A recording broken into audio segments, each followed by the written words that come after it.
Yeah, there is a gem our last no Okoba. Oba na yenyamre ni ahwe nsem so no makoso pa ni amano ni nyina no maguso koso ebi zo akoso eni ade tino say no ye ho se ye beka yeah ho asem e banko aso ye beka enti da bi ba na da bi anso ya ready say e ba ye beka ho asem yeah enti you there ukoba Matias enti yeah but now we can scan the mami asem oh yeah this is I can't wait to be there me de me share ne damu okay but so hwe mranti ya obobo bosu ya utumi se wabre so obewu sa mranti nyina no ane cha wo mo resume to that level in society so ebi ha dwen ebi hu ahomete yeah ebi asem edin so hu na ni nyina mu no obetimi a resume to that level na chese maame no wabone hu modern enti yemwese no happy 70th birthday. What we can say is baby adu ne de nyame achira ne dada de aka ne say obema ne nkwa no awa na hoden na ye tight na bra wa bere wo nkwada ne ho no eze no watimi enjoy ya e akọ awieye enti ye bom pa ye say baby adu ne de ahoden nko ane hia nya enhyira ne de nyame achira no ama bi aka ne mane ade enti de aka ne say obedi ni de enti ahoden no wo ho a ma bibia koye enti no ne betimi asredi ama no so ate ase 70 years nyame di na kobi oh yeah nyame shano and so we no cry you love her more because still are active and I mean the first conversation about futu nyame sem ne sanima no I mean so you are special, very special woman. Nyame shirani bebre man happy birthday 70 years na na the party am to no fi ho nyasem keto abrochirefo nyina ba esefata opani but let's I forget and next second match right yes yeah enra first match exactly 11 years I started juma hey me first show ewa ha satam na mu wa wia o wia 11 years any opani wa bumache hey 11 years we there was say penifo Kanu mabom na we grab friend is kra long term me ya na me wo term bi wo de mekai me de beba ho na 25 for nyina wa ba 11 years opani wakubi wow maybe ti yam komra o yam komra wala sti fire wi ana ya je abejimre na ya hwem yi obi a text me say me kan ex gracia that be there be so unya wi service no ex gracia the politicians need ex gracia there say end of service benefits ba unya wi service no inti we there okay see there yan komra asemo all right non krona bo apa hosima dunsia from the studio clock ba me watch so 9:14 there's obi I mean so me there 9:14 so there 9:14 studio clock no okay this studio then one yen sir nipa no bia on pon at the right time the studio clock there's all waso kakra maybe kra ho ma akomutimi waso be 5 minutes but my only concern is maybe mad the wrong time because anytime you have a cut time biano all the studio clock they never can one we no be so ku chim ne dia ko because the feel say they wrong all right digovi yam komra wala sti wi ana ya be hwede aka no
sawodo ni nyina no eno nso ade abakama hyɛ nso sɛ weekends no mu ano ana kyɛsɛ yɛ wono ene yɛ Sunday ekoba ne say ya ɛyɛ last day ɛwɔ weekends no enti ekoba ne say ya Manchester eno nso ɛba so no nyina yɛnya ho adwuma na afi no bebi anso ntimi nkɔso ne mom na ne day no mehyɛ ase de free story sawodo no na afi ya ba bewie ɛwɔ de yɛtie ne san ɛyɛ Manchester wodo ano nso no timi akɔso na kyɛsɛ bebi anso no timi akɔye kama ma menkoma no na afi no mehyɛ ase ɛmfɛmfiri de yɛtie ne sɛ IFAB on sɛ IFAB ɛna ɛhyɛ mmara ɛde ma kyɛsɛ football na ayɛ bɔ no emre bamu no omo na bomodin na afi no omo so kwa na afi omo kwa kwahemra e de afa wo kama na afi no eno so no empenifo nso atimi approve a le chesa baba ye law e de ama game no ama bibia nso atimi akoye kama de yete no ene se aifa bena no pa ya me no kase no omo bomodin kwa kwahemra ama chese we no from next season kono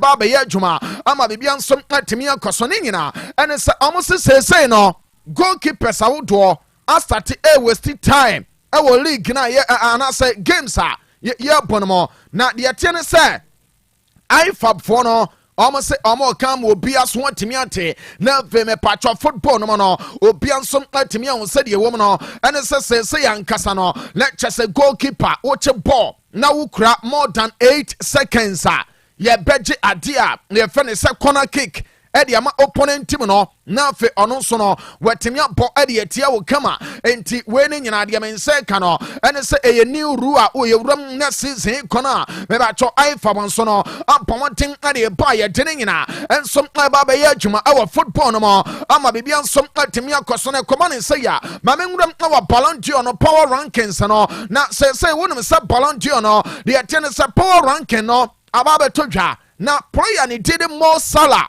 ene di kan de atie ne se Ballon d'Or power ranking no Mo Salah ana ne di kan player ne di Kylian Mbappe lotin ne di tosum ye no Rafinha edin tosum yensa Lamine Yamal edin tosum 9 Robert Lewandowski etoso enum Vinicius Junior etoso de atie ne se ensia Jude Bellingham etoso makoma konso Harry Kane etoso nwache Flowan Vets etoso nkron ana Jamal Musiala etoso du entiwe no ayade yete ne sem uramo awo Ballon d'Or na power rankings no ana me yato no mama chesa be bia nso no eno nso etimi akwe ne yenkwe no na afi no memfanto ya say United bobo kono ana de men say kan say uramo awo University of Manchester yes empenin fonso abauramo awo University of Manchester wa bra United empenin fo no say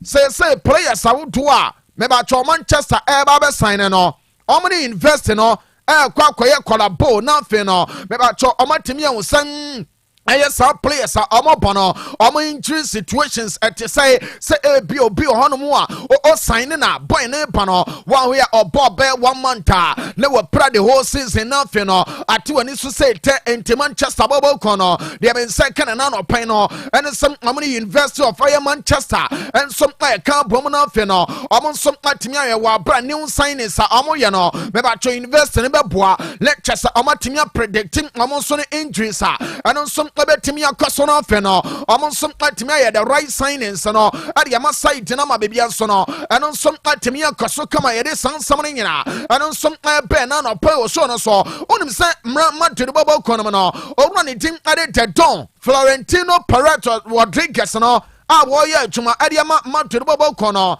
ade ba ko ne se boy ba ko na nsem no Madrid bobo kono mo ene ama akwakoye bi si basade ama no enye pitch ne so nemom atemdi dia eni pani bi edi boy no enye bete aye boy ani tiri Raul Asensio ne nyina ne se Madrid ebo Copa del Rey last week etwem no ama chesani ama ne nyina no during the game no mamin fanto yasam aye player na tin ade Raul Asensio no let chesa sociedad de bobo kono be ba cho supporters no e hyase atonyom akasa boy ne kwampo no e baya nkono nsom infrastructure for sasi so ensom ntimi nko na no mun yase Florentino Perez no ensom abawro ma me patcho boy no one na kasa dinkomo ama cheso no nsom ahwe no ama chese ne full support ne nyina o de ama boy no ama player na nkasa some to say mama de bobo ko ne de sama amade yankama wu ne nyina ene se club ade to a ye gina wachi Emma club president Crampono and some ultimate thrown off in Obama did no didn't come afe any me kosua on some pomadin catcher was a jumanina on some top kosoye lecture say and come ma bian sun timin queen or one it didn't matter raw sense you after say osia de dono na chasa point and sono show nani so on some anya wa bra president and some ultimate yasa de nyina ama bian some ultimate akoya ye de san sam nyina no and some ultimate to jama bian sono and some ultimate akoso kama na mamin kuma no fe no men fanto yasa player ne din and Andreas Christensen the tennis bon sabobo kono your training and rada the mate and say boy no adia your friend say aye solius aye muscle no yes boy no okokonya discomfort ewomo enti player ne din and Andreas Christensen bon sa training na so mo ye ama bibia timi koin no player no wantimi anwie and na latest am nseka and say owura ne din and Andreas Christensen no nyankopon bo ene omo ba behwe na afi no omo so atimi akwa scan na wodo na afi omo atimi wo boy no the extent of injury watimi anya no na afi enema ne nyina eno so atimi ankoso kama ye de sansam no eno so atimi ya todwa enti join the Facebook no opa Otec 102.9Fm Otec 102.9Fm opa like page no na afi wa share live video eno so total sports we kan no ebabu pa ama show ne nyina no and some letting you go viral. Yeah, son, maybe I comments. I would do it. I would let just a YouTube and so on. And on some Otec sports, and on some Jatia to come now. Barcelona, Bobo Conomano, Mamin Fontrias, and on Pedia mean Seca, and it's a Manchester United player. Let him at the Alejandro Garnacho. Boy, we know. I target at the Europe, no, maybe I top clubs, no, now, all anything. Adi kana chona di amense kana ana say United wabo kono asania ma ekoso nyina no amachira ahwe wo sapoy no enkane ma betimi akwe nemom still etene a kaskala de tie no ana say bonsa wabo kono ahwe no mo say Alejandro Garnacho amo se ne sama no anya bia boy no and come betimi aye 1 or 2 bi na fe no omo so platimi afa no amane ma ne nyina no eno so platimi akoso kama ye de sansam ne nyina eno so platimi atodwa na Barcelona babo konu mu ano ana memfanto ya sa player ne den ade Rafinha boy we no ade ba ko ebe na no pen no ene se Barca team no e pese omo extend boy ne contract no etimi de ma ne kama na omo de contract no ade ma owura ne den ade Rafinha Amo person amo de clause bi eshem ye friend say a fair release clause na fair release clause no e kira say e bia nyankopon boa na 2026 summer e kokoba say Rafinha etimi extend e de ma pass animu ya na yedu summer 2026 na chesem na ye boy na nkasa no ene ma bebre wo ho e koso na 2026 no Rafinha onu nkasa tenase na opeso free pass abobo konum a player no the tennis club no ebetimi ahwe na afi no omo so atimi consider no afi omo ja no na wakwa ya dwuma ade amatim foforo ama bebia nso atimi akoso entidie wo no ene se pan sababo kono enso hesa Rafinha contract extension no ebetimi akoso na afi no omo de ade e fene se fair release clause no ene nso ade ahyem kama ye de sansam ne nyina ene nso tibiri atodwa entim eno ene kakra efrimu pa ye de salad test ne nyina no ene nso tibiri atodwa let me patch up Brazil Apomate at the squad at the Ababa Tuja for next international breaker Abasono. You Janko Facebook and so now for your wadi in media Sunday or nothing no Yamobaso Mebacho player Bakua Ayani Chesampa Ademano Asa Obetimia Ba Ababe Ram no Brazil squad in Amano Aya Anthony Matthew dos Santos Boy Naba na the Etienne Ochekia Lecture Sadian no yes squad and Dasono Alison Beckham womo Andre Emuomo, Sanson Andras Parayamo, Shannon Sosa Andres Santos, Bruno Gimireshamo, Etasemuomo, Sanson Agassing, Aya Joel Gomezamo, and some Jolintemo, Epim Lucas Mora Elmo, Lucas Paqueta, and some Matheus Cunha Elmo, Neymar Dos Santos Jr., and some player and it did Oscar Omo, Anthony Matheus Dos Santos Sonsono, Etimia Pimo Kama Boy and it did Enrique, Epim Endrick Elmo, Estevao Elmo, Gabriel Martinelli, and after Orani Tim Adi Galeno, and some Amonina Etimia Pim Ego, Jesus, and some Omo Sansono, Ana Luis Enrique Epimo, Rafinha Elmo, Rodrigo de Guez Elmo, Samuel Leno, Salvino, Vinicius Junior, and after Orani Tim. Adi Yuri Alberto Wemono, aye players are Uramo, our Yetianesen.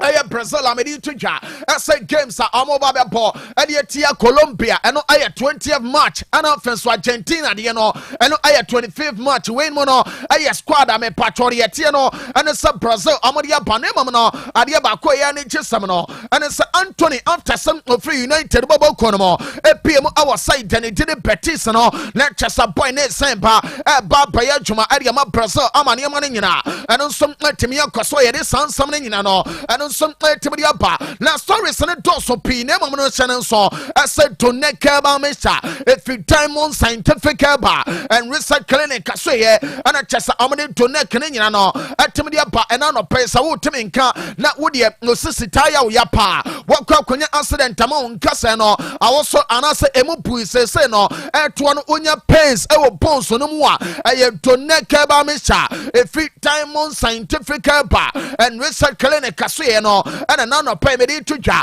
asem aniama ne nyina eno som abetimi akoso enti donek ne ye dro no nompe onuma beboa pa ama bebia nso no etimi ankoso kama pomote ne to donek ne be esansa wonum donek na ebeboa ma aniama ne nyina etimi akoso bema me ba cho wa ye mere sese no wadam fofuo bi e kire otwikyekire me pa cho jai ebeboa ama chesa wan we ya dache bi no obema no ebe ye down flat ebe wukra donek no nombe ono nom donek na me ba cho no chichiche we no ba be boa na fe no brebре wuntin mu kama le chesane ma ne nyina temi akoso enti donek ba me sha every diamond scientific ba and research clinic kaso ye no eno som boa ma ne ma ne nyina etemi akoso kama donek na be boa ama be bia som temi akoye kama de wo no and se donek ba me sha no me ba cho pi de tie ne se Emma na momense sene maye emma na motenka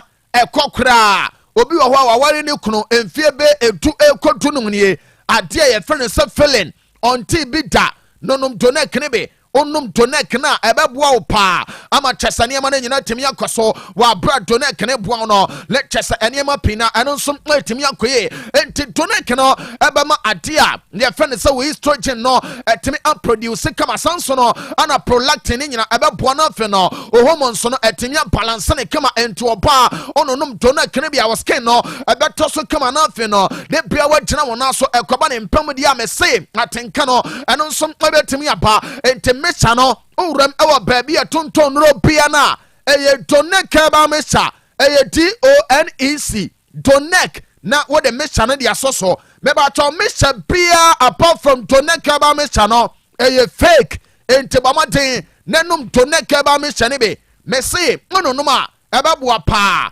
amane ma ne nyina no etemi akoso ente baby a tonton robia no obenya donek ne be etemi ato na momu amu koma se yam ha no no odia ompeso be kwa kochini akoba bia na de tie ne se obaba Otec FM ha uduru mensia run about ne so a busasa ope Otec FM ye be kire opa se ye ba ko na ope se ye mienu se ye edu se bia aduo no se ye adaka ba ko se ye adaka num ne nyina ye de be ma wa ha me se no ye herbal shop we ye pharmacy na donek ne bi ni wa bamade na bra be pebi na unso fa ko wona fe no wonso watimi akwaton ne kama amane ma ne nyina etimi akoso donek ba me sha no abebo amane ma ne nyina etimi akoso if diamond scientific ba and research clinic aso ye numbers no eno nso ye me no bamade na fe no wa frɛ ama be bia nso etimi akoye kama na mom auto adro ne bia numbers ho no eye 9 me ba chodi obefre bia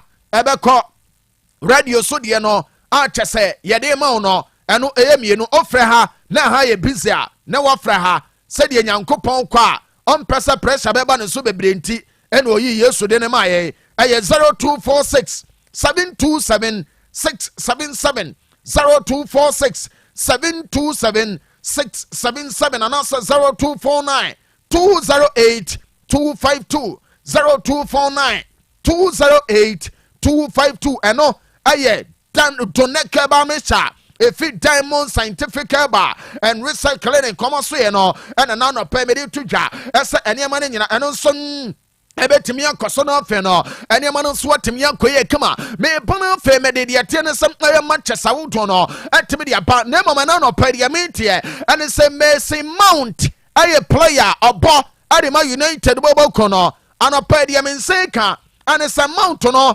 yɛse Inter Milan bɔbɔ no ɛnso abɔmɔden ɛdi nkɔmɔ sɛ ɔmo ne United nso no ɛbɛhwɛ sɛ ɔmo nso bɛtumi akasa na afei nnɛ sama no ɔmo agye boy no ama no ba ida sɛ Manchester ɛde ne bɛma Inter Milan on loan anaso ɔmo bɛkasa na kyɛ sɛ ɔmo aprɛkyerɛ kura adia no na kyɛ sɛ boy yɛ ne den ɛde Mason Mount nso awura mo no afei no wakɔ akɔbɔ adwuma ne kama ɛde ɔmo side ne den ɛde Inter Milan ama bibia nso no ɛno nso atumi akɔ so yɛ de sansam no ɛno nso atumi de ato dwa na Robin Amorim ɛna nano pɛ papa no akasa ɛde afa United board no ho ɔse no kura nie United board no obɛtumi aka ɛsɛ wo check a na kyɛ sɛ board no wɔho clear path ɛde afiri ɔmo so yɛ na adeɛ baako obɛtumi aka ɛne sɛ United board no ɛyɛ difficult changes ɛwɔ club no mo adeɛ baako a ɛyɛ yi ni sɛ wɔse saa changes no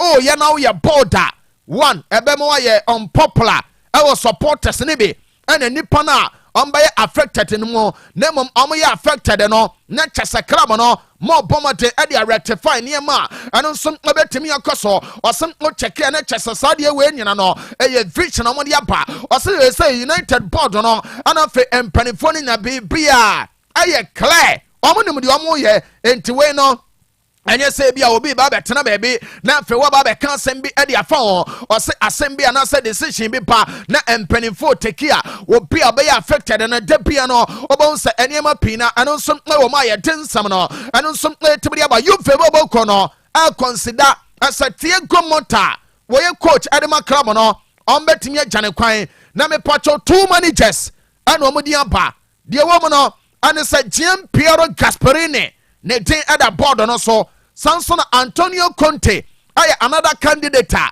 ne din atumi aba among the two no deɛ mense ka ɛne sɛ Juve bɔbɔkɔ no consider ɛsɛ ɔmo bɛfa mu baako na afei tie gomota no mɛbatwɔ ɔma wɔ no so ama kyɛ sɛ bibia nso no ɛtumi akɔ so kama yɛde sansam no ɛno nso ɛtumi de aba ma bibia nso no ɛtumi akɔ yɛ kama quickly yɛnwura mu no afei no yɛmfa Manchester wodo akokɔ so no ɛntumi ɛmmra ne nyinaa ɛne sɛ Madrid bɔbɔkɔ no deɛ ɔma di wata no ɛnso agua ma boys sika ahye deɛ wɔ mu no ɛne sɛ games a ɛkɔ so no ma memfa nto yɛ sɛ wowura mu ɛwɔ le champagne no mu a yɛbobɔ so ntɛntɛm paa ne akɔɛ no mu wonim sɛ liga no sɛ nteteɛ ɛte fie ama ɔgye se ne sɛ bɔ no mmiɛnsa ɔmo temu baako hyɛ no nso ɛsɛm ɛyɛ nto bobo kono ensom etefi ma le have tim no ebe born for omote karmo miensa na Paris Saint-Germain tim no achele anum ne nan ama le bobo kono ensom etemu baako de wom no ene sam aye players a omobo go no Bradley Bakola enya go ne baako Marcus Marquinhos Correa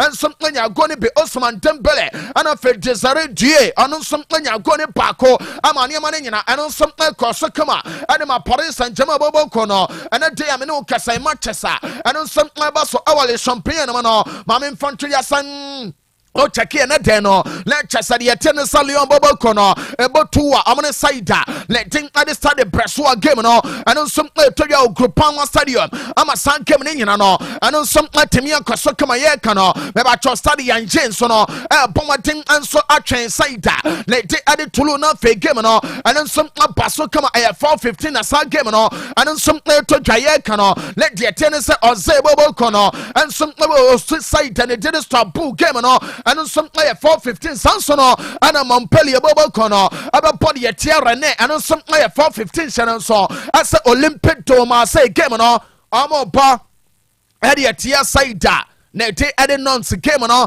ɛyɛ 7:45 na kyɛsɛ ne nyinaa ɛno nso ɛbɔ so yɛde sansɛm ne nyinaa no ɛtumi de ama ɛna no pɛ live on your super mega dial 102.9 hyɛ ne nso ɛsɛ league table no sɛ PSG adeɛ ne deɛ ɔmakyi mfoturo ana sɛ clubs no ɛtumi ho PSG atim 20 points ɛwɔ le champagne no mo masa anyɛ bɛtɛwu sɛ Paris Saint-Germain ɛwɔ deɛ tɛ o ɛnyɛ 20 points adeɛ no check a ɛyɛ 16 points ana sɛ ɔmatim deɛ wɔ mu nie PSG ɛwɔ 62 Marseille ɛwɔ 46 entity free ne yɛnkɔ saa na adeɛ ne nyinaa teɛ OGC ne sitɔ so mmiɛnsa 46 Monaco ɛwɔ 43 Lyon ɛwɔ 41 ɛna Lyon ɛnso no ɛwɔ 36 yɛnkɔ top scorers chart no na afei yɛnhwɛ boys a ɔmo bɔ goals no ɛnɛ dɛ no ne kyɛ sɛ aseɛfoɔ no deɛ ɛho hia yɛnkɔ yɛnem na biribia nso ntimi nkɔ so Dembele ɛwɔ 18 goals Mason Greenwood ɛwɔ 14 Jonathan David ɛwɔ 13 ɛna Bradley Barcola ɛnso ɛwɔ 12 ɔmo aka no ne kyɛ sɛ nipa bɛyɛ 9 ɛwɔ 10 goals a ɔmo nso ɛbɔ mmɔden no afei no adwuma no nyina ɛno nso ɛtoa so kama wei ɛyɛ le champagne no ɛne ɛde ho nsɛm no nyina ɛde aba ne yɛnwura mu ɛwɔ Banjasiri Ganama no afei no bɛbatwɛ weekend matches a ɛno nso ɛtɔ dwane yɛmfa ho nsɛm no ɛno nso ntimi mmara no kyɛ sɛ biribia nso no ɛntimi nkɔyɛ kama deɛ teɛ no ɛne sɛ hɛden yam te fie Mönchengladbach ɛbɔ ne 3 ɔma ntimi antebe Leipzig ɛte fie ama Mayence bɛtwa ne mmienu Leipzig bɔbɔ ne ti kan mu baako St. Pauli ɛte fie ama BVB Dortmund ɛbɛbɔ deɛ teɛ ne sɛ ɔmo nso ɛka mmienu ɔma ntimi ante sɛ wo Grassi ɛnya go ne baako ɛde ma Dortmund ɛma deɛ teɛ ne sɛ Karim Adeyemi ɛnso nya go ne baako a 2 ɛde ma Dortmund deɛ teɛ no ɛne sɛ Bochum bɔbɔ no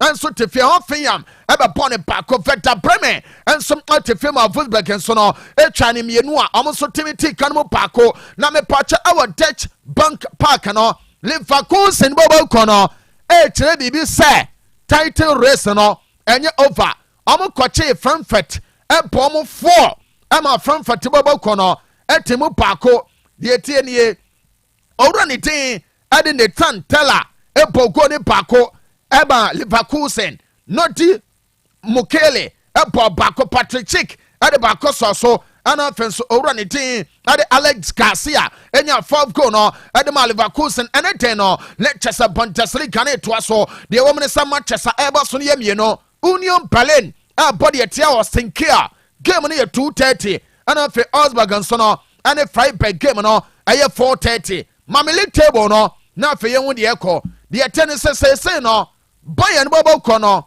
ɛwɔ 61 Leverkusen aba 53 Frankfurt ɛwɔ 42 Mayence ɛwɔ 41 Freiburg ɛwɔ 39 Opel Dortmund da ɔmo tɔ so 2 points no ɛyɛ 35 ɛna Borussia Dortmund nso no ɛtumi anya top scorers chart no na afei yɛn firi Bundesliga no mo ɛntumi nkɔ sɛsɛ no saa ne yɛbɛyɛ no Harry Kane 21 Patrick Schick 16 Mamouche so ɔda so da ne 15 no Clen Diaz ɛwɔ 14 Bodekat ɛna afei owura ne didi sɛ wo Grassi mu nyina no ɛnso ɛwɔ 14 goals yɛnwura mu ɛwɔ deɛ ɛtɛ ne sɛ Serie A no Manchester ɛno nso ɛba so ɛwɔ Serie A no mu no deɛ ɛtɛ ne sɛ Atalanta ɛne Venezia ɛyɛ nil-nil na game no ɛno nso ɛde ba yɛsan so na ɛsase Napoli ɛne International Milano ɛkote ɛyɛ 1-1 na game no ɛno nso ɛde ba yɛ owura ne den ɛde Federico Di Marco ɔne n'anya goal no ɛde ma Inter ne mmom na deɛ ɛtɛ ne sɛ Boya ne den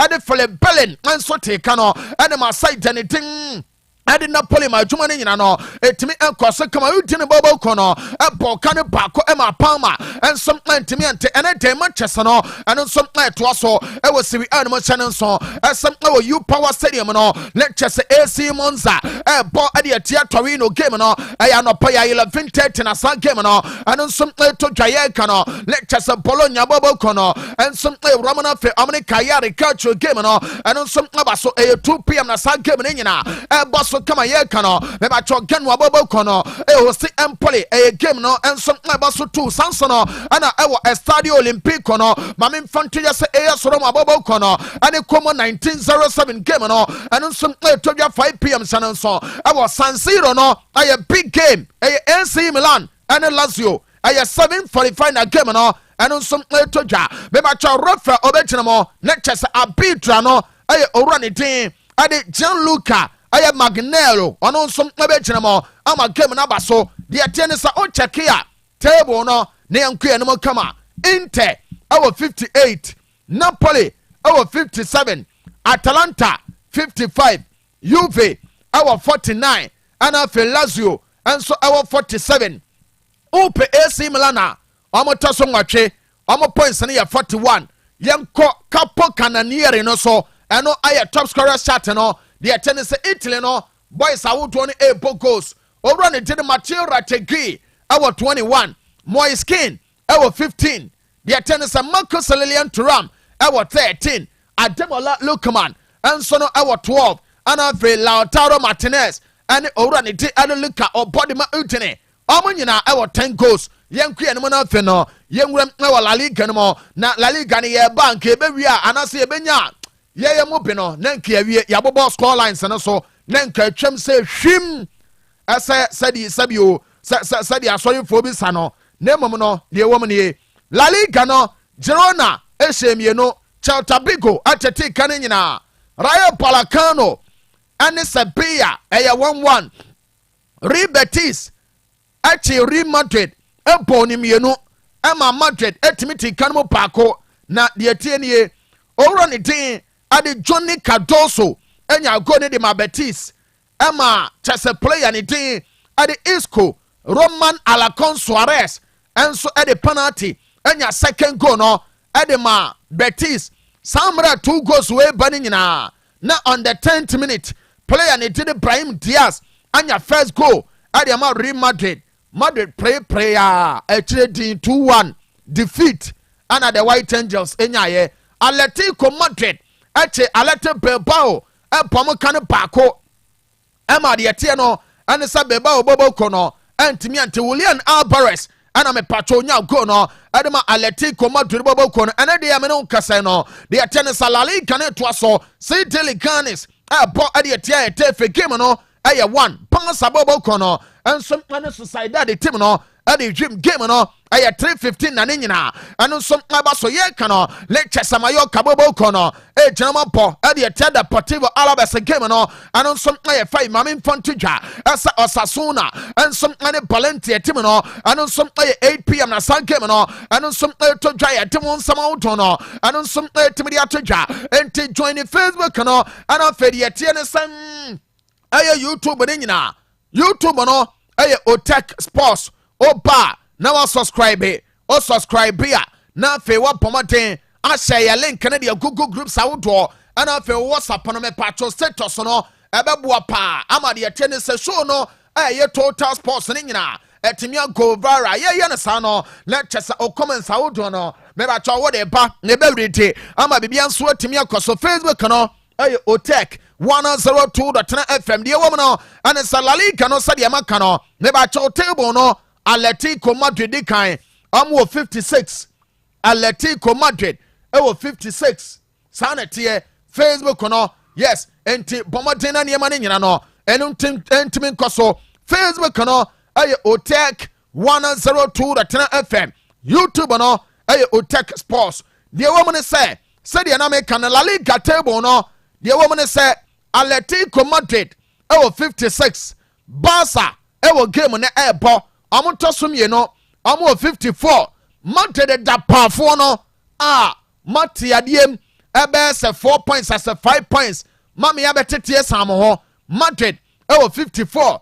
Bilbao ɛwɔ 48 Villarreal ɛwɔ 44 saa na adeɛ no nyinaa teɛ enti yɛnkɔ pichichi no so na afei boys ɔmo bɔ goals no Eugene fama me na afei ɛmra me hwɛ FA Cup no bɛbɛkyɛw pichichi no deɛ wɔ mu ne sɛ players awodoɔ no ɛbɔ goals Robert Lewandowski 20 Kylian Mbappe 17 goals Rafinha ɛwɔ 13 goals Ante Badme ɛwɔ 13 ana afei owura ne din ade Orihan ɛyɛ Sanchez ɛnso ɛwɔ 13 a beebia no ɛno nso ɛtumi akɔ so saa na adeɛ no nyinaa teɛ ye Romo England no fe no me ba cho ye the FA Cup no Manchester eno so abaso ene de eba beba so nyina no etimi de abaka ma pomade na join the Facebook no we na ye FA Cup no de tie ne sem na ye run 5 no ma me mfanto ya se Crystal Palace baba ko no eche merwo ebo ne 3 na motimi ti Kanu bako na de tie ne sem na ye Preston North End so no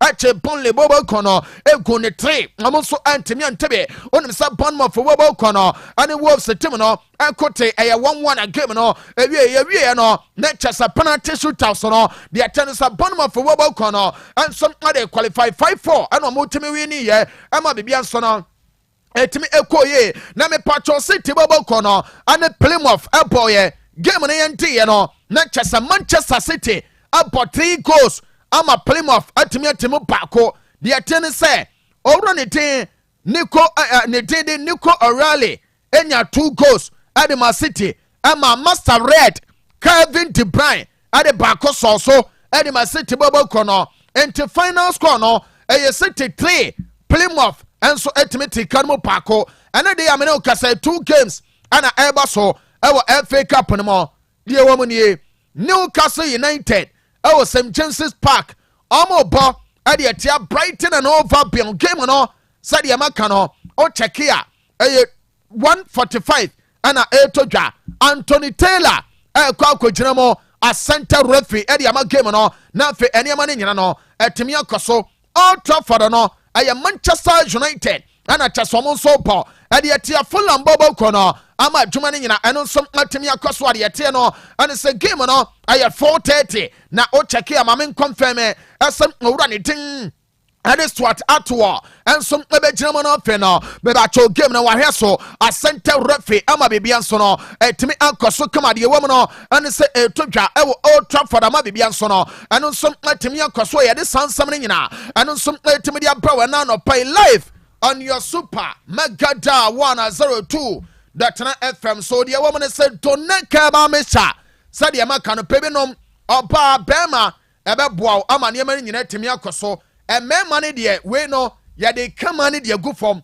now for a man on so no e de chi men man wine wo mo ama bibia timi akoso watinka wo form me ba cha obema na nkasa no se eda form tim kaja e ye doneka ba mecha oba o men sesenim flow oba me ba cha watinka no ewu no e ye doneka ba mecha mo manya accident ama nkasa na nya problem no e ye donek circulation nkoya e ye donek Sadia na jene pedua na fa na chesa ohun se to da bia oni pedua no mo ye du e dia broso a eye doneka ba mecha efi Diamond Scientific Herbal and Research Clinic wa wo re ta fra de ntam no eye doneka ba mecha ana be tu ya se numbi bra wo take from aba be tobi sanso ana ba bia tonton ro bia no obetimi anya bi boss on this side note ye nyina na afi no amana ne nsama ena no pay ye boaboa no ewo de tie ne se Total Sports no so no ye fancy Master Dan Master Jobo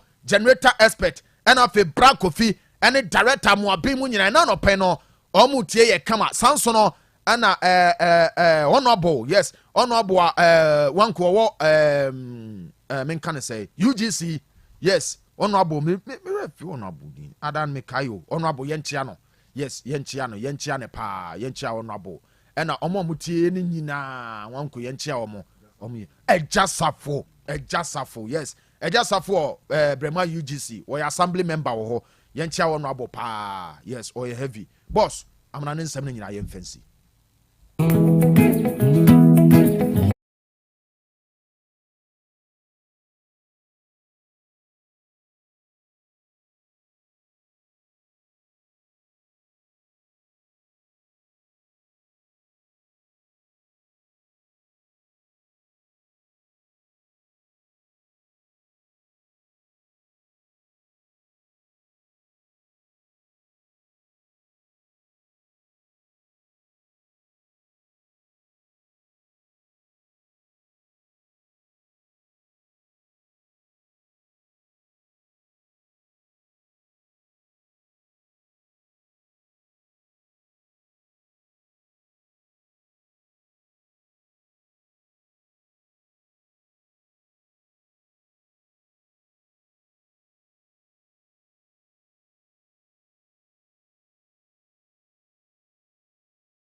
yenda wala stars in afi yentwa dwumadi no eso. I'm enjoying the show live and the clear at Avumim airports. Fantastic Kanu more fire. Barcelona is winning today. All right. So it's here live. Now Osei Barca beating Kunim and Starboy Nidian Nanayaw. Osei, good morning, Kanu and your crew. I'm Sir Douglas, watching you live from Brilliant Academy at Sofia. I'm praying that Barcelona will lose today. My greetings to the students of Brilliant Academy. All right, well, good morning, Kanu. I'm Junior, and I'm watching you and your crew all the way from Tepa Betinko. You do a great job. All right, that I say. Inspector Beth, good morning. Sir Kanu and your team, watching you live from Bimbila FPU base, Vesca Barca. I'll say more fire. I say, what taxi driver, powerful sports show by our standards. As a farm and as a family, I greet you for your great service, and I'm watching you live from Abreport Junction, Santasi Patasi Station. All right, we see David Bar from Winneba Networks. Still, we are guarded here at the Department of Health, Physical Education, Recreation, and Sports with the Chahu Banza Networks doing the watching. All right, David Baida said, Chiamunina. Frederick Inshirabayali, was it my first time of listening to your show? What a good presentation. Keep it up. Yeah, that's Joseph Lugard, watching you live from Carrier.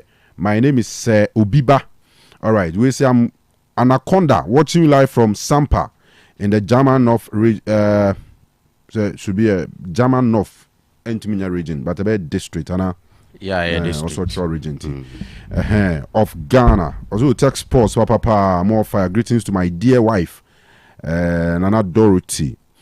Okay, Pedro Wadi. Also Otec Sports show is plugged in here loud and hey bro for you to Yana it me confuse me pa. All right. Tanoso Kesben Junction. Hono mo agwangwalu ho agwangwalu importem ho na no oye squad na mo ya muta gada agwangwalu ho no o kan bi o se sam importem odu anope omutie pa. All right. Esiama Bernard so chia ye je so Emmanuel John all the way Al Haye and Al In where I'm watching from. Is where I'm watching from. Okay, keep up more updates on Kotoko, AC Milan and Manchester City. Justice Kwabena J. Dibala, so share live or Tema, Newtown. Kofi Ajman Blackman, good morning, watching live inside Pig Farm in Accra. Milito the Cardinal, or say Milito the Sports Doctor, watching live from Accra.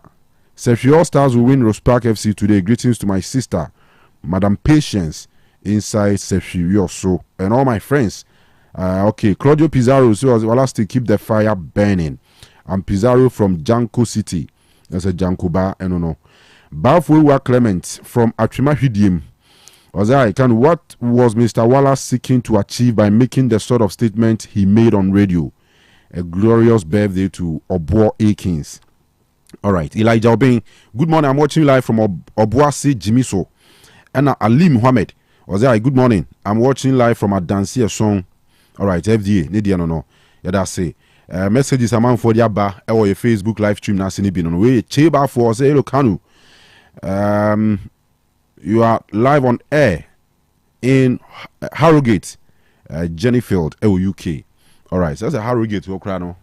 Team be wo bet no muta bampa. Ana go visit your mother. Harrogate for. I'm watching you live from Napoli. Greetings to all Achima Chianse people. Ibrahim. All right, Ibrahim Yadase. I'm watching you live from University of Cape Coast. My name is Payet. Greetings to my brothers at Sofia. All right, Jeff Aqua. I'm watching you live from Tradie Technical Institute, TTI.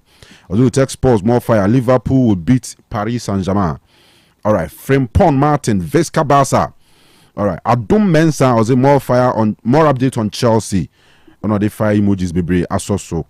We'll be watching you live from Adansi Dompoase. More updates from Barcelona. You guys are doing a fantastic job. God bless you all. Near Frimpong Martin. Hey, Martin Shehu. Who nache? And how did you see that? Meaning from afar. Oh, okay. Bizo ana mi twem na why busy. Oh, okay. Yeah, any more? Aye, Martin, a hard guy. That me with you. Me and Chana no pay. Me na me dinner straight. The last time me hun from afar no.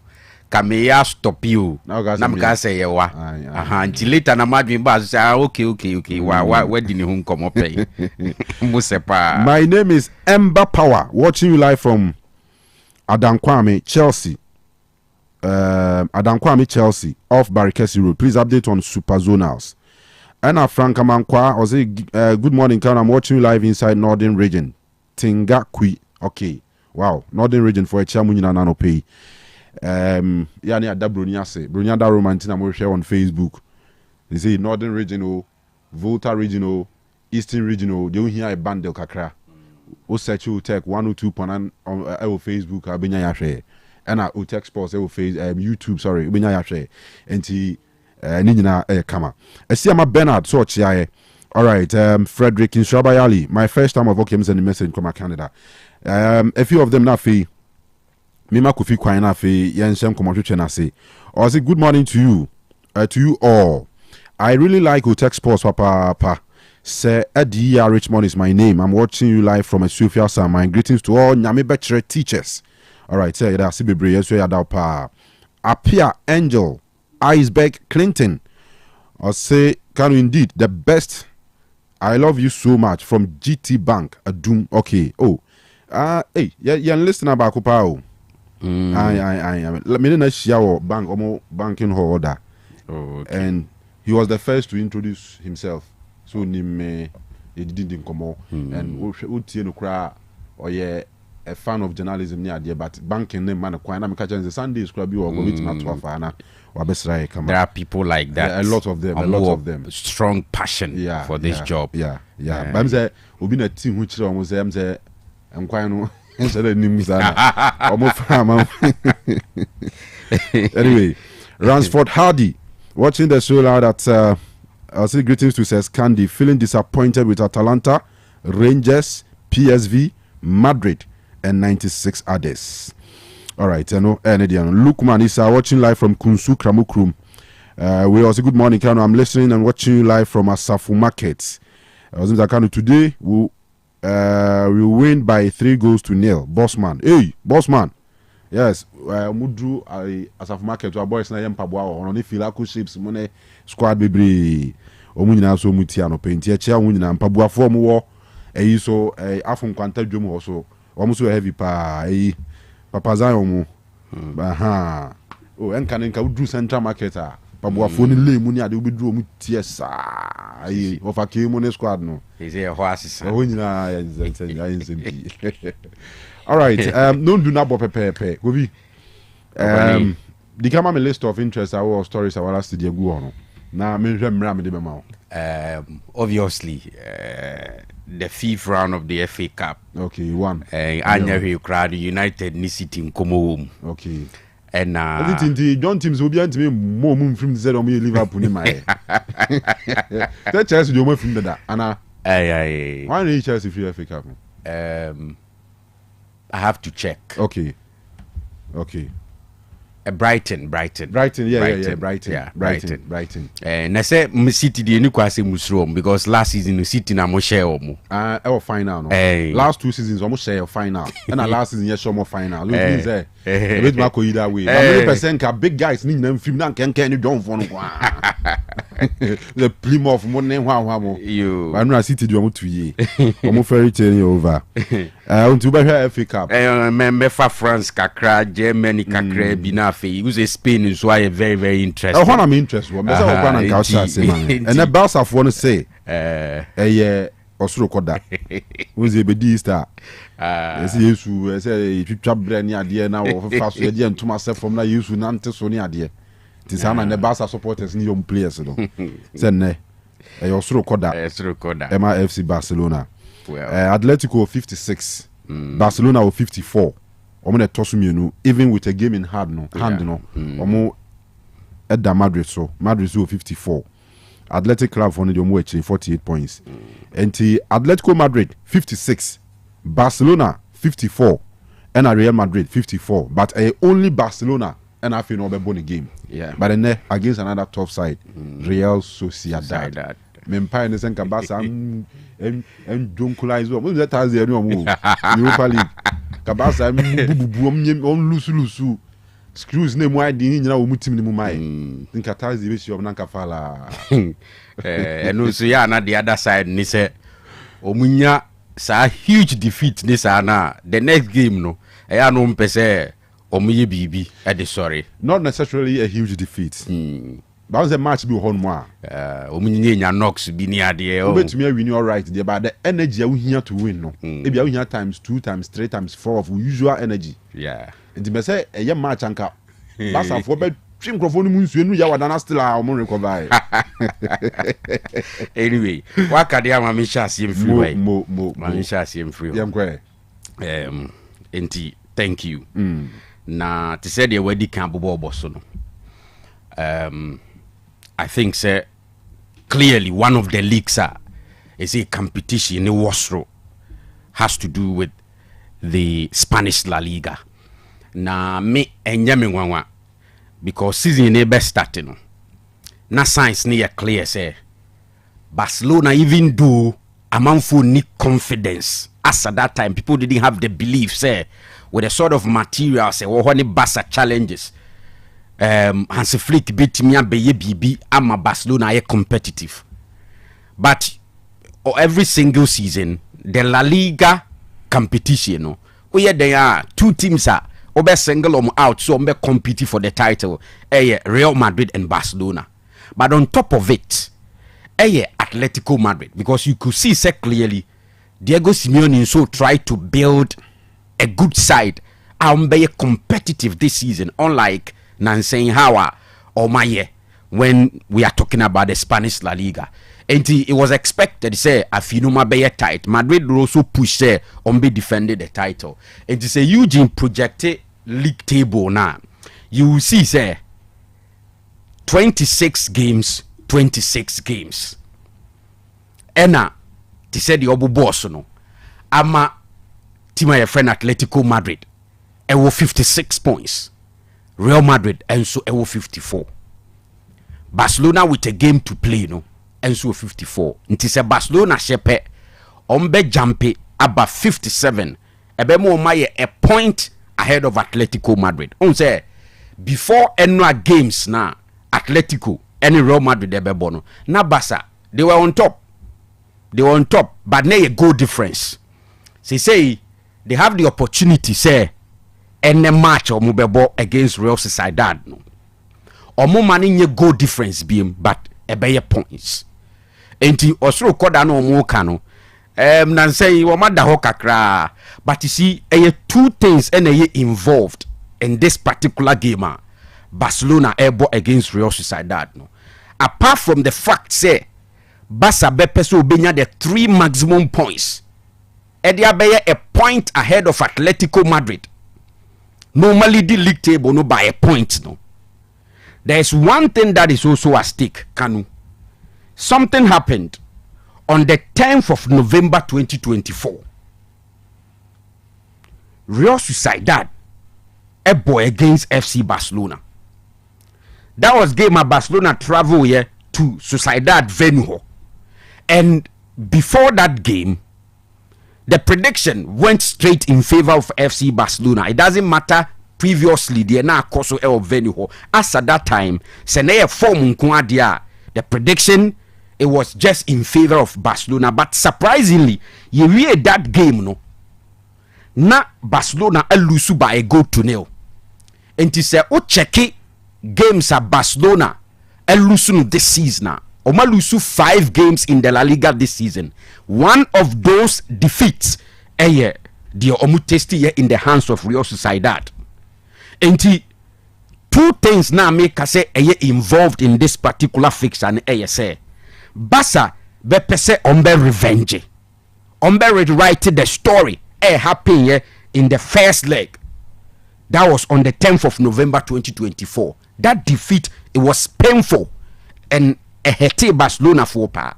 And they want to write a different story and make sure say ekodu baby na ye ka obia home de ko ya so kolusu wa we against Sociedad mpa ono nso ebe fie ebenya the 3 maximum points and even look beyond that by making sure say ebia ombehye more goals than the Sociedad share on the 10th of November 2024. And it is a game, honestly. Barcelona for two things are in this game, and that is going on top by a point and making sure say team I was share one day fee you draw a different story by winning Camp Nou, and me assure say we are one of the games Barcelona cannot afford to disappoint Omo fans, because before this very weekend now that Estro by goal difference, because Real Madrid lose na Atletico and so winning the game nti say Barcelona lose this game what that means ni say Estro ho no free ho e dey ama Atletico Madrid once again, and say Kobani sa I think this will be the second time in the course of the season Atletico Madrid are on top of the La Liga table. So the signs are clear. Say one Liga this season as at now a fiercely contested the Spanish La Liga, and honestly exciting to watch. But you see the talking point Real Madrid defeat Enra against Real Betis. You see adeɛ baako ni say this season Betis I mean a very good side, especially in the January transfer when they added Anthony to the likes of Isco and all of that. They are playing very well, but mekai say on Friday night Kanu wa say we Real Madrid now so pese who defend the La Liga trophy, now try to win the Champions League in addition to this, to match the height hit last season there. In this particular game, you can't afford to negotiate with any team when it comes to the 3 points. And that is why Madrid fans are disappointed. Say Eugene Ebemaye Ancelotti lineup now. Apart from the fact say Ceballos, Epra na onye available in the middle. Na Jude Bellingham and so serve ban because of the red card or Koji Yenti. Okay, adia baako esan see yen say, especially in the defense, Ancelotti created a problem for himself. It is a washer. It was the usual 4-3-3 formation. Enemy wanted it. I think say only Jude absence. Any beer. Obetumi aka say a man Madrid problem. So but on any day say Madrid top 3 anymore Vinicius Junior, Kylian Mbappe, Rodrigo de Goyesa. I don't think so many issues, but this is where the problem was. You see, in the absence of Alaba and Eder Militao Kanu, one player was slotted in perfectly, about so well for Real Madrid. Raul Asensio. He's been excellent in the absence of these two players. So I was surprised. Maybe Ancelotti underrated Real Betis, because minim why or decided to throw in Alaba, a player who is coming from injury, Watanan chain for a very long time, and you decide to say drop it Raul Asensio did not go bench. Now I bought Alaba, and clearly why we share game ni Bibiano, that was where Madrid had the biggest issue on the night. Into at a point, no so Alaba free, no drop it Shomeni, and then free Fifi or ever partner Rudiger. But around that time, not problems no more criteria. It never said Madrid a fight back, and so what Betis decided to do is say, and let's sit back and contain them.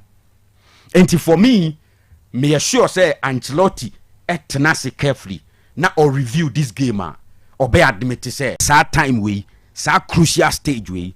I mean, you don't make such mistakes, but I can understand because Kanu Ancelotti one of the managers say onyanya gidie a group of players more at all times it doesn't matter the outsiders and other players aye atreno or per se or stick it to the people that he believes or nimom so mbetimi aye adwuma no. So what I say, and I think say based on that, on this particular occasion, it didn't help at all. When him say even when it comes to the left back position, Frank Garcia, anytime Bia Ancelotti a man a chance Bia has proven say he's a solid player over there, but he believes in Mendy more than Garcia. And he moving forward, I think say one of the things he has to look at. You see, football is like that, okay? A man for any the opportunity, no much say they have everything it takes to play. Just give them the opportunity, and maybe they still have a chance because Barcelona winning pa just 3 points between them and Barcelona. And honestly, the La Liga is interesting, and one of the leagues I say follow, especially Atletico Madrid, Real Madrid, Barcelona games are Kanu. It's so interesting and exciting to watch. But so do you see Barcelona going top after now? It looks likely. It looks likely because you see, he said the American Barca a movie into this game with sa mentality. Ni say this guy is so much yashe. Yako mufia mo much yashe 1-0 ya. Enti ya osi ye correct side no. E osi take advantage of the platform given to us our Camp Nou to prove to them say this is Barcelona. Yeah, title contenders. Ushe Sociedad. Yes, they are very good side, all right. Especially say Ocheke or Real Madrid first leg of the Copa del Rey semi-final. You would realize that they gave a very good game. It took Endrick 1 goal to separate Madrid from Sociedad. So they are very good side. They are lying, I think, 9th on the league log. So, but honestly, I see say Barcelona will move into that game with all the determination and anger to pick the 3 maximum points. Into likely in terms of percentage, I think I'll give Barcelona best a 95% chance of winning and coming back on top this time with a point, not goal difference. Okay. But me moving through on call England kakra. Kanu, unlike the 4th round of the FA Cup, surprises be the biggest of all. Plymouth exit on Liverpool. That stage, it appears so far, the 5th round of the FA Cup, surprises nibi, and it doesn't look likely. Villa went through, I think on Friday. Crystal Palace went through yesterday. City went through, even though I anticipated say Plymouth would be a stubborn side, but City went through. And in this particular round, I think say big teams are showing say omi is superior. And based on that, I think say any games clubs now you who so omi big teams, especially when it comes to Real Madrid, Manchester United, any Fulham. I think say you would want to predict that game in favor of Manchester United. But before I come to Manchester United, let me touch on Pep Guardiola, ne 3-1 victory briefly. Against Plymouth, they say main with system. But you are talking about a side. What's Before this one, you see, if surprises be seed, say money Liverpool now, and we're discussing, but Guardiola against the bottom, one of the bottom place teams our championship. I'm looking at some changes. I'm looking at who say yes, but say Pep noted for playing 4-3-3. So what I say, but I'll checking out in this instance. I say in the last few games, he's moving away from 4-3-3. Okay, so defend a 4-1-4-1.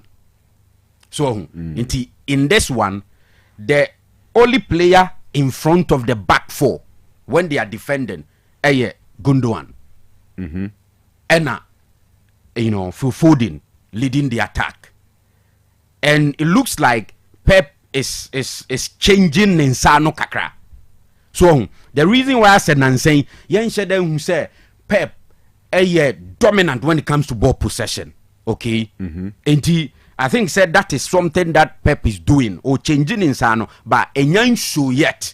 So and that's what I was looking at. So now Oshe obiti se Victor Rios any Nico Aurelianum as well as James McCarthy. These are guys he introduced them in a way, trying to build them, trying to give them the confidence to play, because we've always said, say, as a City, over reliance on players like Bernardo Silva, Kevin De Bruyne, and even Rodri Yawuniwe, Eyako Harding. So he needs to look beyond them, and it appears that he's doing that. Maybe it will work, because they say, City inconsistency not also.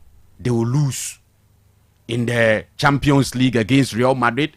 They will lose to Liverpool in the Premier League. No akoshe Spurs 1-0 B. Now Wabenya 3-1 win over Plymouth. But you cannot say the next game it is going to continue. It is better.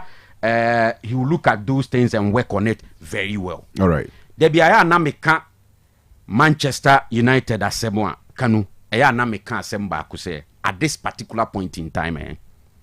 One particular competitioner ura a friend Ruben Amorim, okay, e was say ordinary attention nyina ko and ordinary attention nyina koso the FA Cup.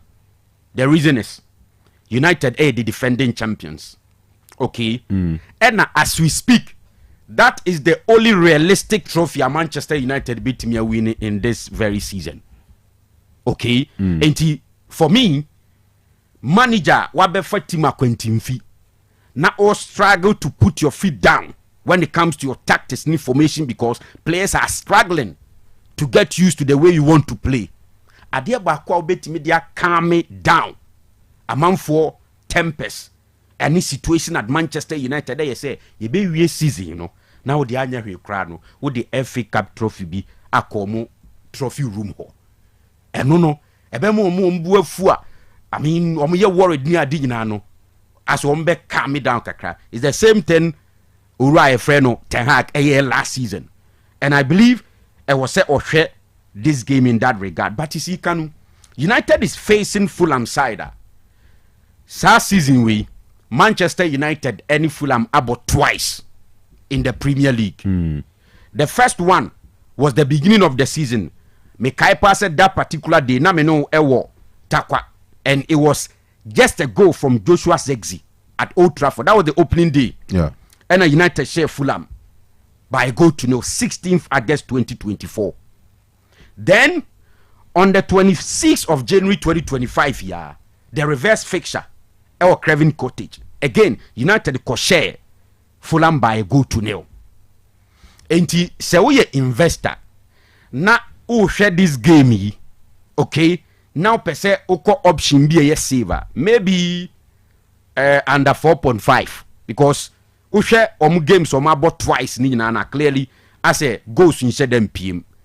And the more reason why you would want to give United chance in this game, they say 2 times United in the league, United as stampy or feet on the ground. Yes, enye like a vintage performance, enye a heavy win, but they've won all the 2 games or money Fulham in this very season. And one thing that is likely to affect United is the absence of Patrick Dogu, because against Ipswich, where United won by 3-2, Okodi card and was serving 3 games ban. And a best started against Arsenal, against I think Leicester. And so he will not be available. But in the absence of him, I think Mazraoui will take his place. So the usual 3-4-2-1 formation. And I'm expecting Onana will be imposed. Ne back 3 no. Onana de katekini ni mpre anko tunda dada wo. Wana nze na tekini ni go na no dan the outside. Na ni go na dan e pa. Ne pa. And I still Onana nse. Nuna. Ai, enti ene de ya wonu an be gine. Mekai say last season na Brighton goalkeeper ya Kofa Sanchez high Chelsea. Ena Pochettino decided so Obema Petrovic abi yini kakra openi wuyi ni ho adwe fom why you okay any we season kama Enzo Maresca by also on the Osei Sanchez ya until Petrovic crowd here we piano free picture him and afi Sanchez yisu diabra wasa kofa joggings naba still ay nkuyi enti te say the America no I think say ayeden Onana will be imposed. Matthias de Ligt, Harry Maguire, Lely Yoro likely to be the 3 central defenders in the back 3. So left wing back Mazraoui, right wing back Diego Dalot. Left bit my Dalot mum. Na Mazraoui about right. Anytime be omu no start no. Or prefer Dalot no left. Left. No Mazraoui about right. Well. But so what that means is obey me interchange omunyina. Exactly. But then they will be in there. Exactly. Yeah. Ugarte Bruno Fernandes in there.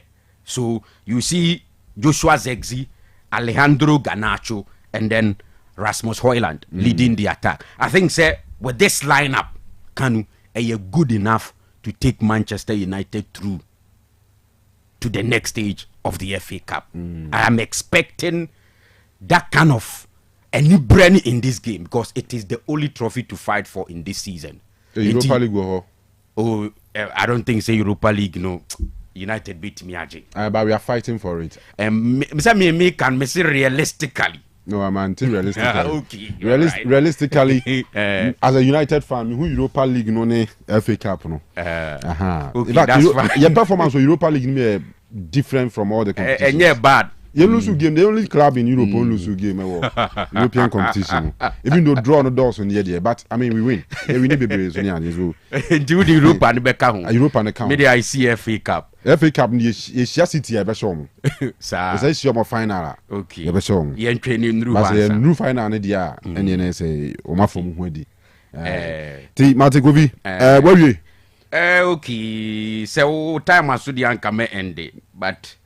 Who say Friday me catch the moons I say Abranti a friend Osman Dembele ebe Chelsea the 18th goal of the season for PSG in that game against Club Efreni Lille, and indeed he was on the scoring sheet. Can win him dintia. See, it appears say when it comes to the Spanish La Liga and the Ballon d'Or conversation, Spain for no Real Madrid for talking about Mbappe more. Okay, when it comes to Barcelona, I'm not too sure whether they want to project Lewandowski or Lamine Yamal. But when it comes to numbers, I think it favors Lewandowski.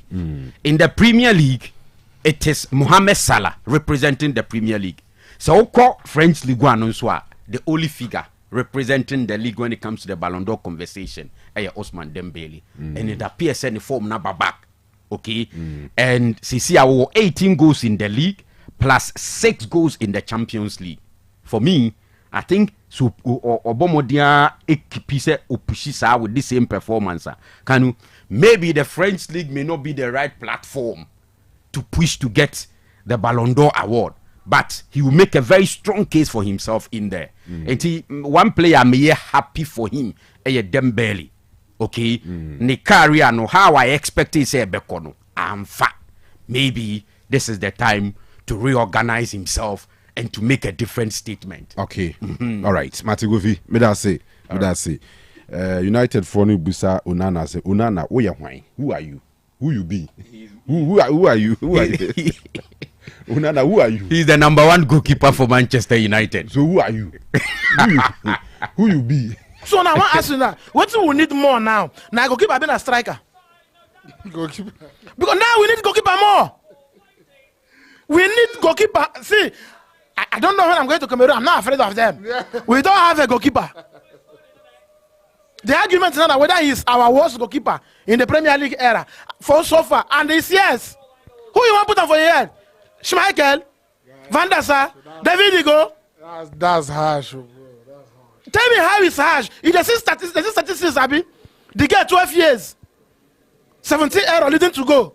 Then Onana 2 years, 12 error leading to goals. So even when we get Romero and David Ige, this one they start for Spain, this one they start for Argentina. Mourinho said, I am lucky. We are the best. For us to have 2 goalkeepers who are starters in their countries, happily playing for each other, we are lucky. That is Manchester United for you. Today, now we carry our hand, rent out our house where our father been for us before and die. Congo they live for Pakona. See the girl for Fiorentina. Look at us. Today, Onana comfortably come out to work against us. My defender said no. Or today, Messi said no. See, now the day where you go look back, you go say, imagine say Onana that go no enter for win. Because there is no way to explain it. Now you want drag Patrick Dog go now enter. Because I can't blame that young man. Onana, you speak English. Yeah. What is your communication level? Even for street with a shot, sell ball. What thing I want to my fans and I say, if you can stick to one God, you can stick to one woman. Don't cheat. Yeah. Stay with your woman. If you are married, remain with your wife. If you have a girlfriend, stick with her. Fidelity is one of the qualities we look from principled men. Be principled, be fidelity. So if you can stick with one God, stick with one woman, stick with United. Stick with Manchester United. We have not been this bad. You've been enjoying. Yeah. This is the time to stand up for Manchester United. We are here. We are here. Somebody, see, I don't have any option. I'll not be these people 2004. Where do like this? where then now? They want to do again, or then they look city now. Because Shem no agree and join Liverpool. Now they want to do like this again. You can't continue to live that kind of life. Be principled. Yeah. Stand your ground.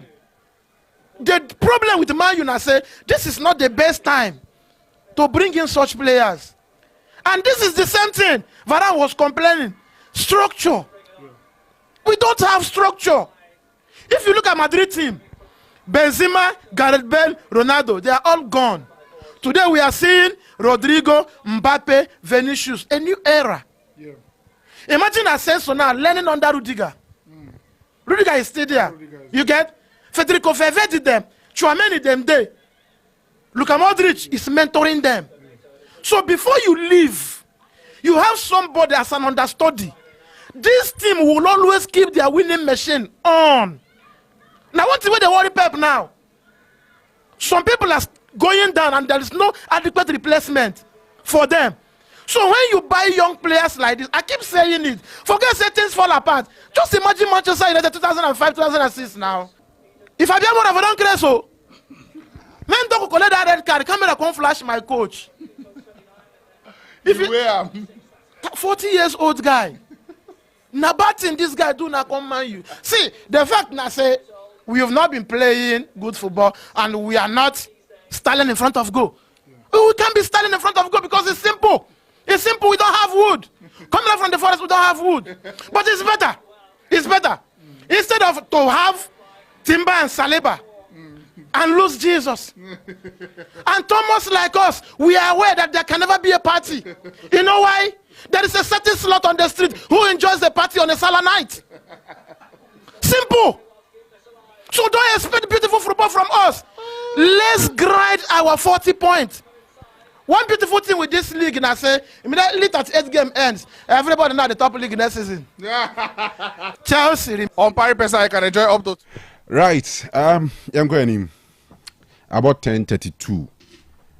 Enche ebe engage Dr. Amuzu, the international penis doctor. Na odi ewrem yie ebe hwe Amuzu Herbal Clinic, Jumadi omudie. Ene Amuzu Garlic Bitters. Drone so wansema guswa eye e streets no so some amfo ya red bebre ti obeba na ene no edi hu nkomo kovi me share say from her the other day no na mo discuss about Prof Ike Wallace the issue no with poly ewu no so when you chat audio ni Yeah, but yeah. My main fan is saying, we AI. And I'm saying, audio now with T and no summarizing mommy in bare 1 minute. And I'll be summarizing the with T the Wallace sky and will be trim saying, no bonito for a cramame. Okay. So based on the me T and you know, no say or information be about the CEO in Swatre T as a journalist or the betuga. Ama native hu de eko na ohyase se opa mami Lydia Donko DCOP Lydia Donko opa ne chao uzo na ye chairperson for the GFA Safety and Security Committee opa ne chao kire se mami ni di kan be kan se ewu na nsi e wo stadium ho esi wo outside of the stadium ena ono kan bi together with other journalists so be a trouble na, and according to Wallace no ono opeso shase by apologizing to the woman say asem ne bae no wan sheda hwehwemu ye ena ono trouble ma me na nti wo de chelpe mama. So based on the mamene kan say asem ni si outside was stadium ho. Yes. Okay. Nti wo pa ma me ne chel. But the one say this season March ya kotokoni nso atreman kobo ho no eye mpre tosu mienu apola akukrum ho. Na wakonya enamfufuo ku bi ewo ho. Enti odru ho no ena obisa ne colleague ba ko se watena baabi a sebi wifo etipen na omo no mo ye nkofo omo connect so fast ti se uyu bia. So in your own understanding no the case study of wifo you know figuratively not related to poor lady and saying how angle no say can me ya me be say no me be say who can you say be questions in my be fee. Okay. Well there's an impression out there say Wallace say poor economy. Okay. And they're based on asem ya me miti ene de okan yi no mintimi nka se osipola akono wi. Okay. Na de na ehon me meti na se opeso o kire ni se opese like osi wakunya namfufu ku bi.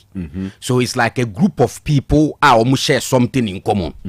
And he used we for as example of a group of people who share something in common. That is my understanding of the okan wo ho no. Okay. Enti enunti na ma me mintimi nka se osi poli kon mu wi. Enti you know person what chene say poliness and namfo no omo ye tight say we 40. Say we 40. Yes, to the extent say we for etuana no na yonko bakra otu de be ma no. E ma no. Nti onu kra o ka say obi ni ni wo na ne maame astue aduane a yemva ni say we for ba ku ni ho. Yeah, yemfa ho nya example. Okay, yemva ni say for the ba o de yemva ni say me no. Yemva say enem kwa de we for. Me leo ebi a me maame asue aduane bawo mini ho wo ye wini me ye wini madam fone na esan say ye connect ne ye pe ho asem ni nti no me maame asue aduane mini ho bawo betimi abewo me maame fufu na maame in my absence and we for suban. Yes, opeso kire so omu wo do bi mo omu like omu wo connection bi. Okay. Nti that is the example he used. Okay. Enti owie no to aso se omu wo baabi a omu hia aso omu hia ye bia bi omu hia je omani sa namfufuo ku na according to him ye nua poli konya wensu atre ono omu wo baabi omu hia omu je omani nti ni nipa ba ko tisho no so ka se aso omu ghetto and I say I don't even want to use the word ghetto. I say omu hia ye bia omu hia. Okay, you say yeah na a joint because those days no and there was central near joint back why police market wo e do nimra near titi one ye tena didi nkomo a e kwa ho pay nti joint no e bi o akwa mo say hide parliament. Yes, udru azi obi a ti bibisa. Yes. Okay. Enti ono no sa no e no say nti die si ye ne say e ho no na akyinye bi kopie mu ho. And according to Wallace na akyinye na epie mu ho no na emfa ball ne ho kra. But adekura fa ho de wan kyerem wan kan no. Enti sa akyinye ni mu no ena Brahma no e de sekan ne wo poli. Na pragiani na ofa poli no ono so kasa boys school ne ho. A no no so baby a no machia no. E no no fa no. So de ne ye dey e ko hospital but I say adwene ba say yemfa ne nko stadium ho na ambulance ni si ti eno ne ma eventually no odi poli be pm e wo stadium ho ba bia ye hu se no woda no. Okay. Ti we ne de mi tie ye hwe video no Wallace narration me tie in that in that audio. Okay. Yes. That's the simple understanding of what Yes. But the captions all around on social media and say well as say poli konum and you want to say kind. And wrong. That impression, and I said that caption a man for the man is wrong. Wrong. It's wrong. Wrong. It's wrong. I think people should show respect to Poli. So what I say, who's a man for in this job, a man for church headlines be to attract readers' interest. But in doing so, no, you have to look at the interests of parties who are affected. Sure, yeah. Maybe based on Nkomono, you may want to create a headline out of it, but it was a headliner, reflecting the exact story. So what you say? Okay. Me understanding. So be true say, while I see Poli Konum win your one second, it's wrong. I didn't get that impression in the audio I watched.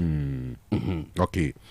Now, to also commentary about this whole thing. Okay. Ma unse kotoko fubu fupa. Yeah. Me ka fans no. Me brebu fupa. I mean, we share commentary around social media. Clearly, people are not happy with what they've read. Yes. And the fact say and what they've watched and listened at the same time. Yeah. And the fact say captions number around say you kumpole will rebase because of faka kritis kakranya dinano, which is not the situation which them says sanity no. Yeah. Very good. Now you share the issue at hand. Kotokwa react zomo release no ha. Ka me person ke be ready. And I say we hear Kotoko for release no kra na senior o monso no ebufuo wo mpa. Kotoko fuo subu efupa say the statement represents Kotoko. And we share the content of the release now to me say before because almost were used to some strong words be pa. Okay. Yeah. Okay. But now will be some view on it. And I will be view kind statement na we. Nim de ba se go ka be bon to fu aso a that's fine. Nanka wo de ato aso. Okay. Let me my main try na me but Eugene can project it also. I think say at the platform no so wahanti Eugene the edit to Sumaya so that he can na Asante Kotoko has taken notice of a disgraceful video circulating on social media with Prof. E.K. Wallace of Asempa FM. Okay, my main start to say Asante Kotoko has taken notice of a disgraceful video circulating on social media in which Prof. E.K. Wallace of Asempa FM is seen spewing blatant lies, malicious distortions, and reckless fabrications regarding the brutal and senseless murder of our devoted supporter, Francis Frimpong Poli. The audacity with which he seeks to twist facts, shield perpetrators, and insult the memory of the deceased is shameful and reprehensible. At a time when the Ghana Police Service is rigorously pursuing justice, no responsible journalist should attempt to mislead the public with such falsehoods. What Professor E.K. Wallace has done is an act of irresponsible journalism. It is dangerous, unethical, and a direct affront to the fight against hooliganism in our game. By recklessly throwing baseless accusations into public space, he is not only interfering with police investigations, but also emboldening the criminals responsible for the heinous act. This is not journalism. It is reckless propaganda designed to serve an agendum at the expense of truth and justice. Asante Kotoko SC refuses to stand by while this level of dishonesty is allowed to fester. For his statements of dishonesty and absurdity, the club is hereby demanding from him to furnish the investigator in the case before the court within 24 hours the report of his alleged research he claims to have conducted into the matter. We are certain that he will accede to this legitimate demand, failing which the club will be compelled to activate all other legal rights. We would like to state categorically that his irresponsible comments have been reported to the Inspector General of Police and we are fully committed to demanding justice for Francis Frimpong and Apoli, and to ensuring that violence and hooliganism have no place in Ghanaian football. We will not allow reckless individuals to impede the cause of justice. Signed, Mr. Samuel Safu Duku Esquire, Kotoko, Omo Communications Manager. And the Krata Babontin. Krata no Kinkaya, law kakra enibire kakra wom just a bibia bi wo krata ni mu du papa entintintin teacher nyina ne say o mo say Wallace ya yunwa Wallace bi ni papa o say Wallace kwa wadamfo na oh sheda nyema damfo okay but say unze yeshia yenim ye ho okay but say adamfo say bia ya free no me nka the last time kwa me ne kasa on phone na me okay but yeshia wo ba bia yenim ye ho yeshia I see to mo say prof in some okay kan ni nyina no kura nim o twa ntura to mo so ebi wo ho ma sebi nyansa nim say ya ku bi ya police fo di echehwe nsem mu ena ode nsem so na baby foforo kotokofo e describing as almost a reckless propaganda e try ne no krese a sabi adwene nim wajaze sa na obeso mu describe no enti omo a report Wallace ama IGP a omo ma 48 hours say onfa yonim bia fa asem no ho no enkoma aposifo na anase investigator no na omuntu aso from there ntisa kotoko enso be activate omo legal rights na around this same issue tie no de tie e ho honum no mo so mo ka kire Wallace say nyamianum nukrenie de oye no irresponsible journalism, reckless journalism. They say in Central Juma no wasini trase and why ne de ope bra kotokofo ni abrehwe nim say no kro be dadie ni achi nipa bonni no na Ghana mra ni di no Wallace ama asem no so e nam different angle nti omo ti ase a enyeyi ko vi se mabonu tefu a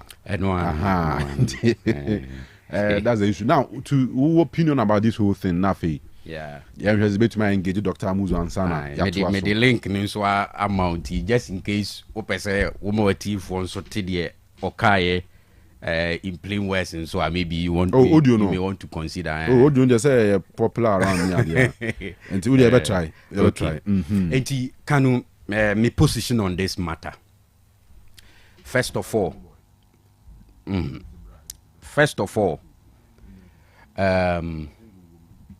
say me kofila bia sabre wo ye womuni sabriye wumi, I will be mindful of the things I say, even if me were concrete evidence. Kanu be kaya iwe asembai me be two football forfo say ebrena ye wo mu no obi di hia wu amanfo ya odie mu kotoko as an institution hurt to the extent say at some point now say almost suspend football activities of almost senior team, which meant say Kotoko were not going to participate in any game with almost senior team no. And they went a number of days without even training. So all because they had lost a loyal fan. Enti enibre power enibre wo pa timika say we football near, especially those at the GFA. Omunya mindful of the things they say. So omunya mindful of the things they say. And Timikai say ebra DCOP Lydia Donko ebe kan asem say amanfo si police fo anya o madwuma ye no obi de sekan ahye ne ho abewo poli wo stadium ho no o person correct say nye sanity because asem no esi wa bontina police for a thorough search regime. Make asem ye disappointed because it be ana minim ni source any information we gather maybe or concrete info I don't know, but the timing of asem o kan ye no I say ebema kotoko abusua no ni obi a oyɛ connected to pola odi ya no edi abufuhyew bi beba prekope. And so I was also not surprised say kotoko reaction to her no na one that came with serious anger. In Kanu, you see, sometimes no, we have the right to say things, but you check the timing. And unti na make us say me Wallace, and I mean any information connected to a wuna. Once police are taking the matter up, na omu eye juma. I effect some arrest and all of that. Ya kuko ko court near dia case ni gusu e cost ne dia. I will be careful. I will hold back and allow the police to work because omuneye the authorized body are in such cases they work on. And I will just leave it to them and be mindful. See any Kanu ye wa hay ye tetin sem ni bi amamfo keke bi tre and all of that. But e bi o more. You gauge the mood, you look at the system and you decide, say, let me just leave it. Because in the end, a police for and a bequako ni prakura udi bonene ache no ni edina bejina emrano. And based on that, I think say media mihuni said the timing of Wallace in Semno, it was wrong. Because a bit million since will be a police omu ejumayim. But however, maybe based on the editorial policy, Kanu, we believe you say, or inform or educate. So he has information for the audience, and you know he wants to put it out. Maybe minim the source, minim idea or what. So what you say, be a no one so be me, I don't know, and he has that right to say whatever he wants to say based on information on his show. And the Obeke Biano, he takes full responsibility. Isusu asobi bebe biano, eye onu anasem. But se media, na me an advisor, and I say, Yemfane said the Toria B Koso, and as I said, if I was to advise her, based on the time, and my focus here is on the time. Brenda Iwumninti, Kameka say, on Chinkenso. So what I say, but like I said, he has that right. Or any show, say, TA. Nobody selects the things we should say. Yeah. Enti the Ebeka bi aso se ho asemba na ye papo e boni o, we take full responsibility anameboa. Sure, yeah. Enti maybe they said the kotokofo eso oma a report asem na ma IGP. Ye invite na. Maybe he's in a position to answer any question that is put before him. So on the part of Kotokonso, in the way me to omasi because omu wa yaudiemu. In fact, Kotoko a interested party. Ebi abetumi aka say asem na Wallace ekaye no. Any Kotoko any direct connection. But Kotoko a interested party because a almost supporter and a woo. Born almost supporter ye kunu. And they also have the right to state omu position on the matter and to report the matter to any authority omu feel say appropriate. And based on that, I agree with Asante Kotoko. However, baby, me what problem kakra some of the words used in the release. I want to say, Drew, baby, they are also making accusations. So I say, or agenda be say, or per se, or more, or mudi sabonino, or sane or you get the point I'm making. So also, kasa in a way, a allegation, and I mean, ameboa. Yes, so kasa will be a agenda.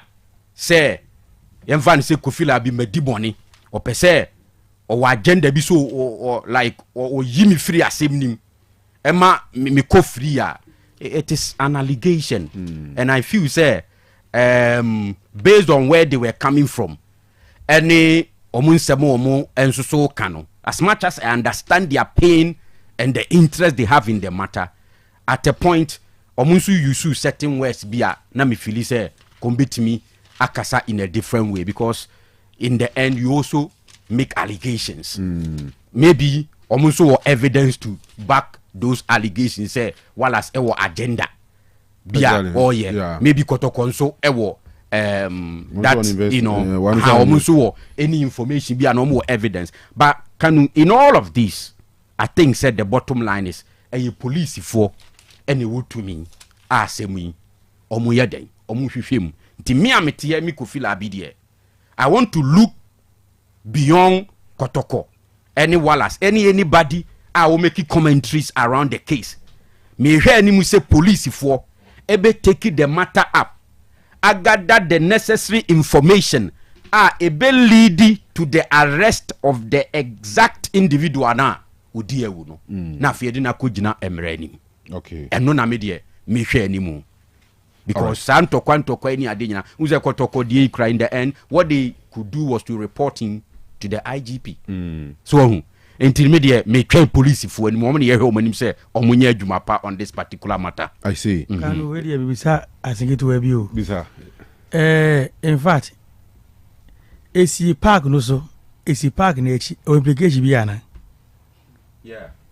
So to because adie no AC Park no so AC Park na echi o implication kakra bi ana. Say AC Park no eswa.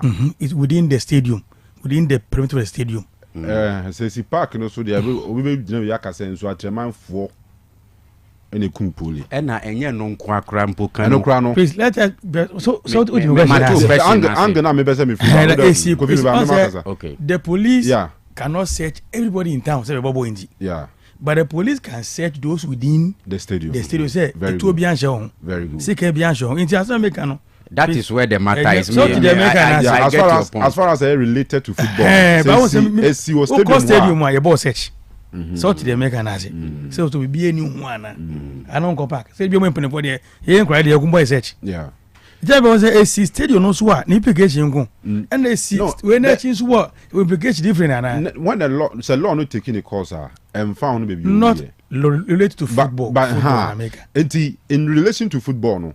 Say si was stadium moi obetwe football for night then abem from that angle na ebia we be ka say football for no ebe so mu yom hu film enti so wo hwe ya GFA safety and security committee Jordano say ansi was stadium ho o yi football for na film odo krampo so de na ne de na direct or mention police or say there's all kinds of talks around say police for no and search amanfo de sika ya hye ne ho afu obi ohu maame de na focus no or say or person o put you on record so maame no park no so dia e che say police fo an search ni pani ye unti de mega na ai mankobi na maame ne person o clear mankobi o kan credit ye ye na yankobi the personality no represented two institutions the police and the GFA. Because we're a police officer and also here adwuma wo GFA ho asem na all Canadian next o sign police for afrim no assign GFA for afrim because and see o stadium ho is you abonten can you fact can is fact is you abonten then they say no yeah they wa mo ko na e ka kire no nti asem no like men cast mame no but who say who based on your kind no now they make judgment it means say you police a film or GFA film and I don't want to believe say there is an agenda to exonerate the police or the GFA from this asem kese na esi was penifo yen now whichever institution bia I was abiding and say bia about the death of police. We have to get the fact right. Sure, yeah. So what did they make an answer? And the only institution bit my the police. Ain't in county on the police, no. The police from do was us a very good at the ghetto and brought to the friends and a different how does that even make sense? What did they make an answer? But no person, not the German says, so I can call a friend. How do you call it? We a Sizui. Na school between you with their party seeking run with the rap war.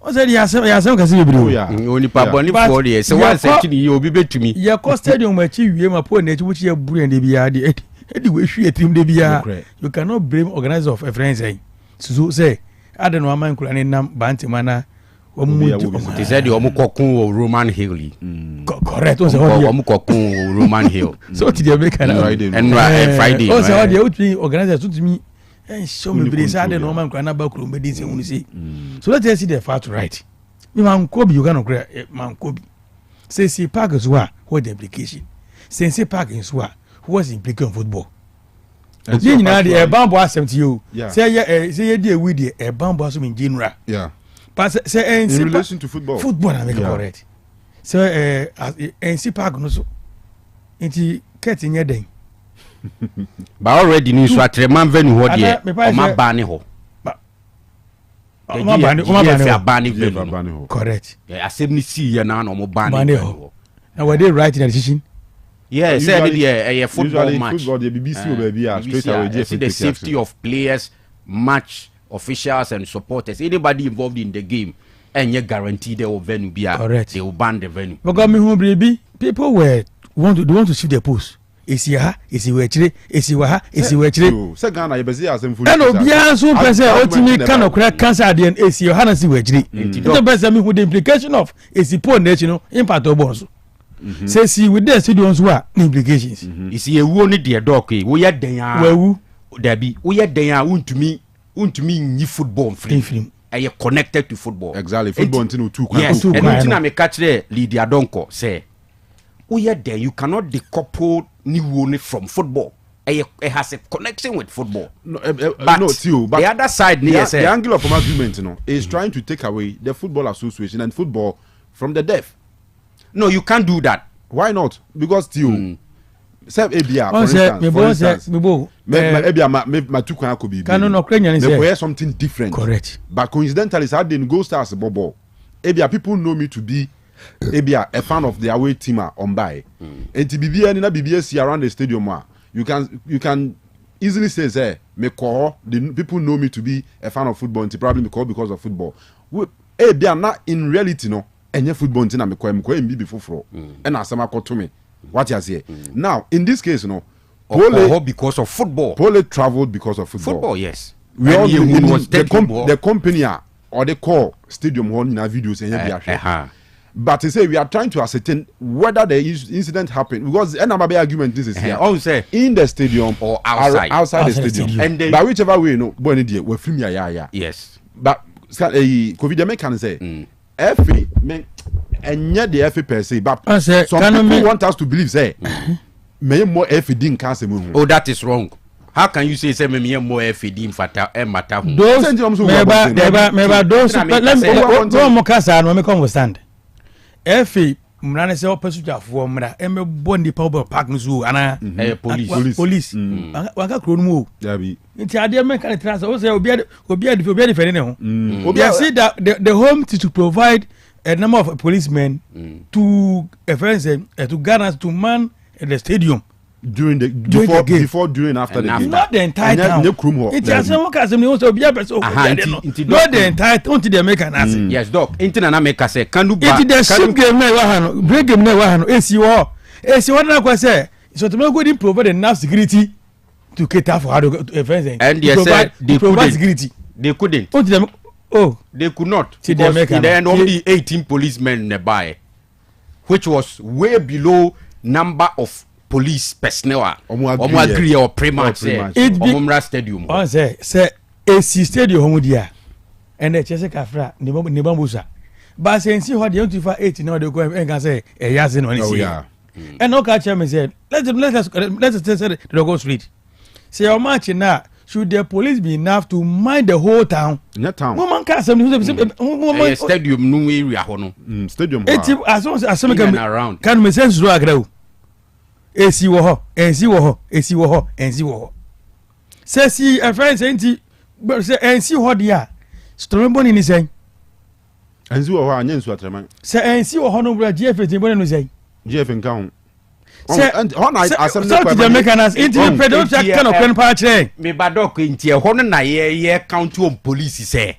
Omo hwehwem ne ye say ampa AC wo stadium and AC wo stadium no. Tell me nya present bia wa side wa ko be tia ya yanko bi omo ko we ka ba me de eya me tie de waka on record DCOP leader donko o kasa no say opese set the record straight amanfo ka say police for anya omadwuma yie oman seche supporters no and obi dey say Kanu say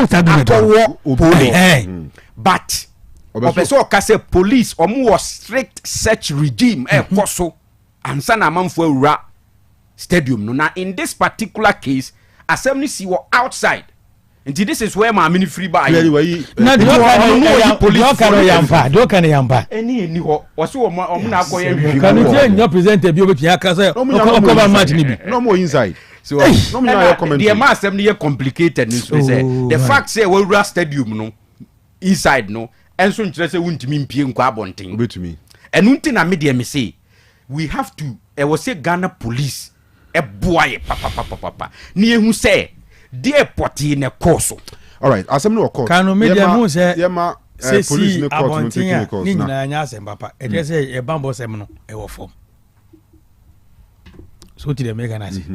Na so beti ubamoni. Aboni ki o. Entaze po ni akunu wati ase. Unti dey make na. We po no akunu anya asem papa. Ye mbo aban enka no kakra. Nebusu afọ so ye ntuni no mofo. Because aban tumi ni nyina still be obi tu hwen kran you see him no be obi ne kukudrama obunu tu ekunu ni oju kra o chase chabai enya se anya na juwo ewia kete se eh dwabo ase ni dom ya boni peto anyway someone was bold enough look ma me fa we mfam nwi na me ma kwan na afi ye mo amuzu garlic bitters unko so say so nyam ye pa na je tiene say and a Bible verse I'm reading no is simple. Obi anya ready. Senior. And then ye my chapter konkro no mu 2 pepepe. Tu fa Bible a chem 2 na hwehwem finfin baby. Ho na me kan fi. We kwa de ti akra ti. Ko fi se waso a. Maso wa hapa. Wasem yemina se kanea. Ne me kwan so han. O Bible we dey say o dey atum fala. Asa me ambe so obi tin ntem na. Ya na. Shi. Aha. Wasem yemina se kanea. Ene me kwan so han. O Bible mu he. E wo he. Tuni ma testify 0505225578. 0505225578. Efu kra efu. Ana me nesu me makru. Oh we dey hia kru bia. Verse verse set chapter and first not verse not also verse 105 but mami Bible no I can say book crow any chapter crow never verse 105 ne kan simple and one the meet my ama and one me we dog Unia. Na bia boko. Come on, didn't na. Yeah. And over now, we any braba. Kanu last year, ye the amuzu garlic ehwe nipa dodo na ma omu anka pressure ku omu nyankwa.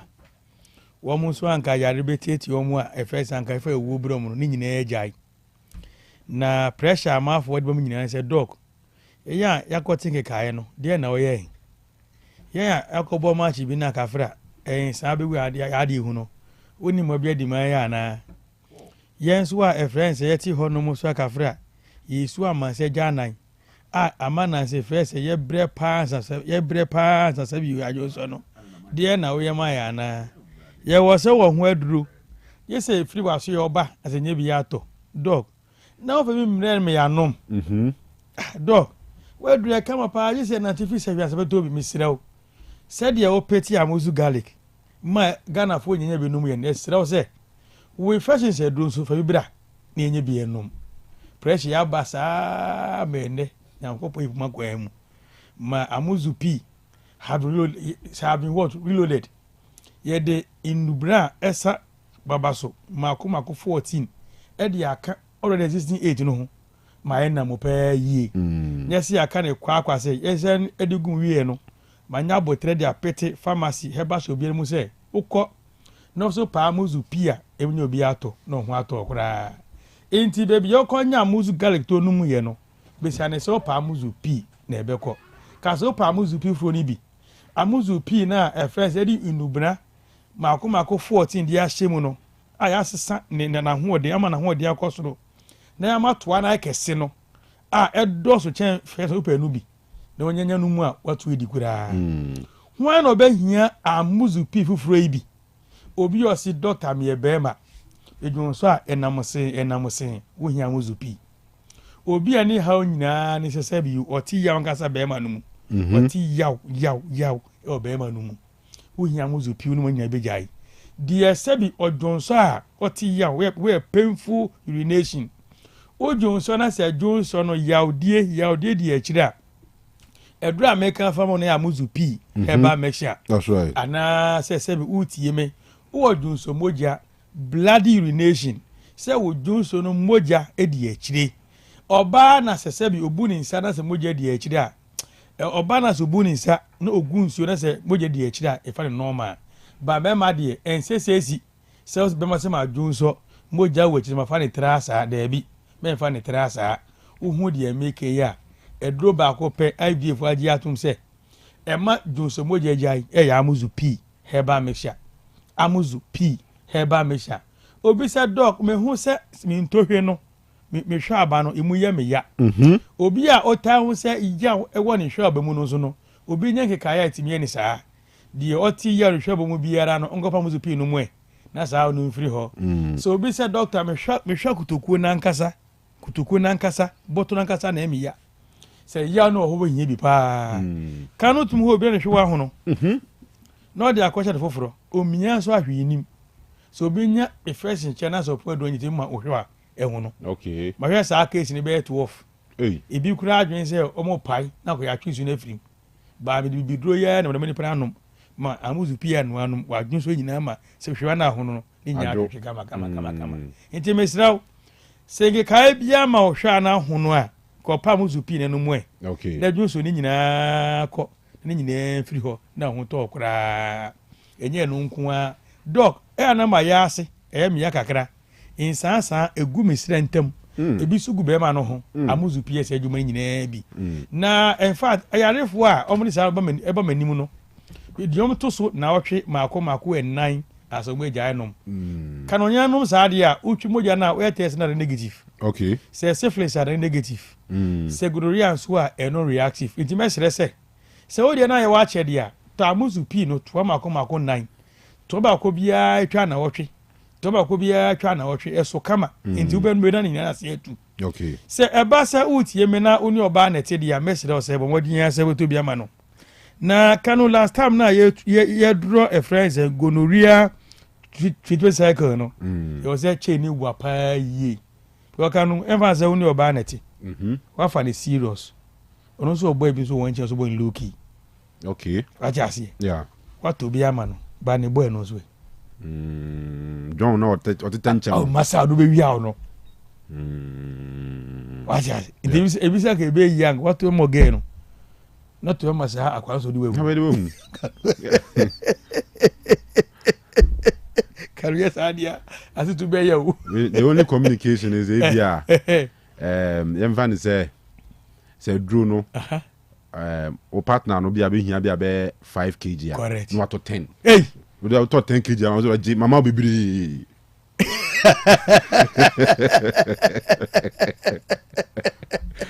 mama bibiri o de je adults bibiri fa Kanu be share go fi na radwe ba no se no adamo bibiri mama ma kwa ibi Kanu be share you must have gotten only one trusted a friend, a client.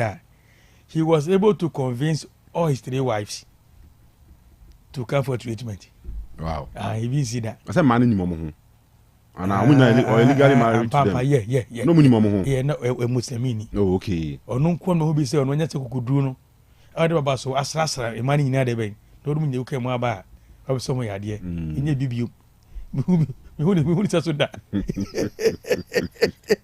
Now, as a plan say, because they came together. Because so many they all killed. Oh, okay. But boy, can we give him a jano? We can help you. We can do my business. We can help you. First, where they hear that. A man, almost tie a mind, Kayapano. They hear that for man. we dey on fan serious okutwa bia about ni so o fra ma my busy they hear that oh they be home oko fan ro say ya no ase atiko iti obi timi nye ade we enum hedro say nkoda nye say bia hodro ani ho suban anka so no ga say yare no enye papa iti mesrew say wo gidie pa so ni obai na betra dia o to a to be ma no mama na iPhone so yeah Kanu 100 Ghana cedi benya be 405 okay ana mana iPhone fo o de 100 Ghana neto 4 mani 2 also fe 2 esa sago 100 Ghana mani 2 na fe 2 e de asubje be ba say ya nya ne saade a o benu modu anu dog me koni ho na asen aba na ma sen beba e dog me tum num na mo to me kama na so me koba no ho na asen ya ba e ya won ko anu anu ma ho onya bi num yi yeah it is 40 asese hwemo ho se menya gunu ankasa they show no sign okay it is say ya wo be hu se wanye bi no onye bi okay wo be cheche o se me ntehwe wo be kane so se me ntehwe oba isi onwo si da bi wasinyo he no si da bi wonyo he no si da bi ojo so si da de ohun bi men fe no nka se de wonyare da bi nyon ne de ma o da bi hwemu se menya gonorrhea they don't show physical sign okay de ma enya se motehu eni mu ye o de po ani white eno motehu ani si ogu omo eno bri hu be gonorrhea so de e ma tehu sa de no okay it is up ese asietu no munyam tom de a to be nanom to go no so nom that's right no ba body ya so be lawyer kakra na wa consider say the scan editor it's a brawe network dia fama chima ni nko no fili mani binti azio David so nko do be dedi ahifo aduane ba go de nyi whatever what you mvanche for the chair pa loki iti misraw o pa muzu pi dodo na etu dia kumasi akodani heba ho okay misi heba apidank umnumumru yeah sa so na colina wasta he okay du fie heba de o wasafu ebi etu nro bia okoso pa muzu pi ebu ho ebi amuzu garlic wo no ehwa na muzu pi wo okay na muzu garlic obi ate onya nti ya dura ebi ntini mu mamoje die fusane se na ho ede mo dura wo hia no no okay se stroke bon ka ya wa duru no stroke na ya wa hia muzu garlic bitters anase o sugar osoro o pressure osoro de wo hia ya muzu garlic bitters o na se tata ya na fatigue so be say minute akana mabre amuzu garlic se adwuma ne pa kanu yeah first me bre pass ma go 20 meters o ta ba na wa me gina saka sasa ahodin wo mo if you bod jogging sa 2 hours non stop it's doctor who me if you chance ye bod jogging sa from fie e ko chini kro no nyina ba e che se e do na ebie ntini mu mo je die fu so o jogging a o bre kra so onu mu ahodin anka sa ma odi obetimi ye amuzu garlic dura abo Ghana fo a eni kunimdie e dia bro bia okay eni hunya dene e wo so hunya dene de bo so nya dene enti Israel ko pharmacy e ne go tobi mi firi am ko to madwuma so that dey otafon hia so amuzu junction wa Kanu udi na wo sem wa de why popular pa Kanu Kanu friends and my drache o kai asia pa ba mu was my drache mi kana oya che mi yelo na ke mesin lawyer pa mi kana da o yem sha sente ma di edrachi ache 15 years ni oya die me participate be drew and then I mean that's image no so ekuta our system I mean massive me nko na ma yedro nya kudu na tikuruma etra be bia bi ye momme ye ga so ya zan ye ga so ekronfo baby yeah I'm not tag with that baby mini hu adru yeah and the moment with the new product baby and man for G2 oh why not o brand name ne history a wo ho awanum garlic manage no na pi na onum anyina na be no bitters no boss o twa onto the pan obeto ndini how this they why do you quarter by friends next week because e be this match o me see bibia ni for special offer so doctor me sire production no almost make it bia this match almost dey concrete yo dey ko so mi break na ni nyina amra ho Aye, 6 months. Yeah, na one na Ghana for new say 6 months omudi. Enti munti ya say super bia no mako bi ani. That's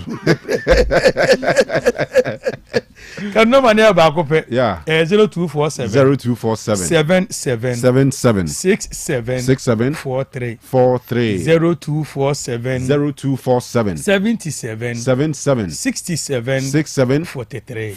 The me can try to nyina se be mate ase ane be ma no enwuda. Be ma nwu. Look, say oba so mabo amane. About may celebrate 11th anniversary. Oh, why fa? Oh, yeah. Behind this same microphone we here 11 years. Kanu. Utirinkwa. Do that. Rebecca say congratulations. Say no, you know Utirinkwa na Utirinkwa. As a tree near to look. But the tree there na. As a tree no, e make sense e chain. Brofo no. As a tree no have ka say bia ma wini loto bi na. Utirinkwa na bebe de wom. Yeah. I didn't say much you go to shock ya na. Oh yeah. It's a what ran why influence and shock Utirinkwa. Yeah. Ahomachia de bia na kwa so ba de bia no boss bi mu a Utirinkwa. Sebi say we twenye suban patrase. No no asoma infie duba akọ. Why ade pa. So wanka kasafi bi, maya fa kasafi ko so ko trafie. Wa nye ne ho boni bi. A wetin dia tra asum sa ifense 11 years no. Why are they? Because you didn't quit you. Me that's a power. Media is Ramko and Mishram. Amen. Say, you go consider of show 11 years in a few months. One show, amen. No mention in Brusso. Amen. Eddie in Faso and Yomo. Indeed, they be a fair to do us. Yeah. Sounds no more want to sumu the Union. No correct. Inqua. And who Denny, enemy as you do, Kuaniska. Kakranya bibiri. Go pressure no so. This guy create mesra mo say nya go po. Mo je ni bi. Na fetre wi ase. All right. Me so ma be waka chi mi hwe okwa. Mati ase. Nti do beti breast si ya no say so. Na o de do be na ya da Otec bo so ase say. Omo muji nya muji die. Yeah. Na onu mu atrasa ifie du. Ba ko. Wotire nkwa biu. Me that's pa. All right. Enti amuzu garlic bitters and amuzu P reloaded. Yeah, the gononia man ko 14 na bishim. Wow. It had the amuzu P reloaded. Wow. All right, okay, that's it baby. I'm for here to also.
Don't be able to call nice one. Oh, na mi adum. Yes, me who na che. Nanzendi has a hide and seek near there. Hide and seek. Well, young queen him say, and Mubohum. And Bohum, your name UCC youngsters. Oh, where they say a nice game. Hey, and yeah, you know, your name UCC coach Ogum former team, no, and the format, yes, coach. Coach, Coach. Asante Fokum. Oh, school for the say omo good omo nim ball ne ball. Unso pitch no da sunti no. But no nche say ye nso ye nimbo. But the person me change na say and game ne be ye fair. Dog say nye say why busy Camera reserve VIP ba ko ama na 3 o'clock Babayara. Nice game, very good football. Parking, I got pitch now. Oh, I that's so. I come.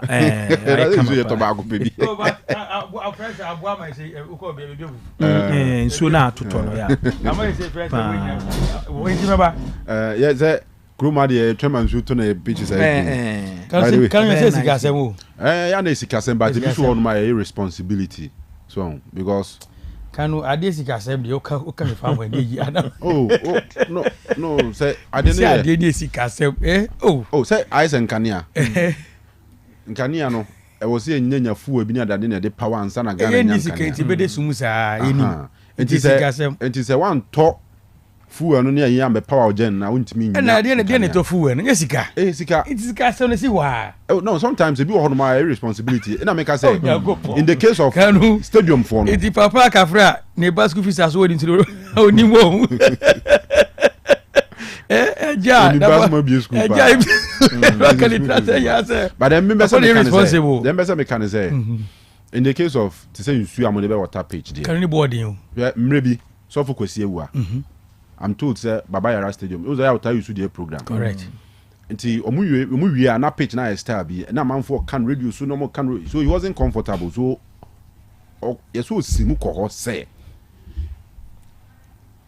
onne sa emo drill nsuo ni ada mutu nsuo ni ade no obefaka 100% bibia wo mbia obefaka obesan so eka bia wa kire se bia o me lay pipe atu so o me dey o obefasa aka ni nyina but omun kire say bia ha na muntu nsuo no omun that go ahead ni say we de muntu wa ha anam de munkutu wa ha ene ne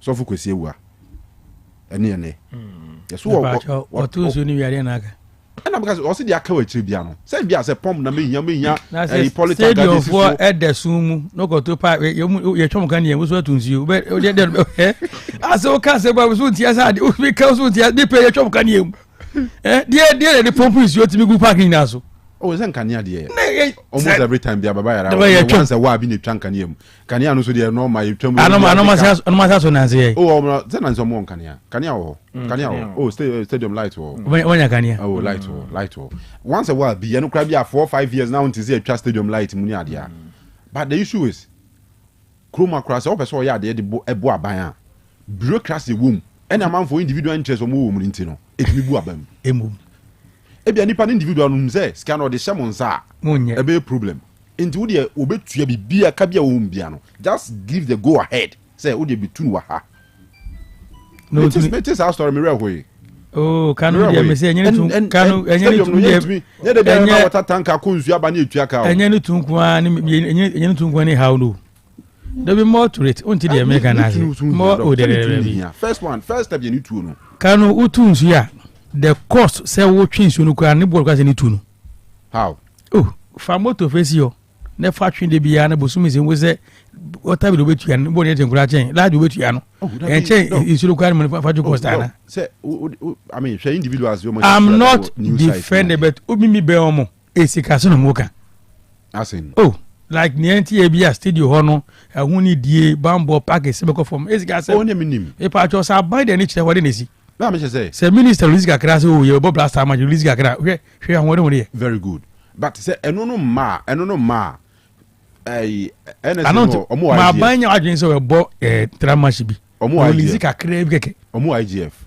oh can I so there omo IGF eso what I say so ana isu I be omo IGF mutumi can face and we match we be to be 10,000 free can face am dey say am na we kasa nya butu kan can face am dey zero we see one day one hwe no one day no be penny bu offense offense kuma suppose you na dey make no so beka me to make am say dey but no credit say no but we from your point of view now the moon is a stadium be a pitch be at any time.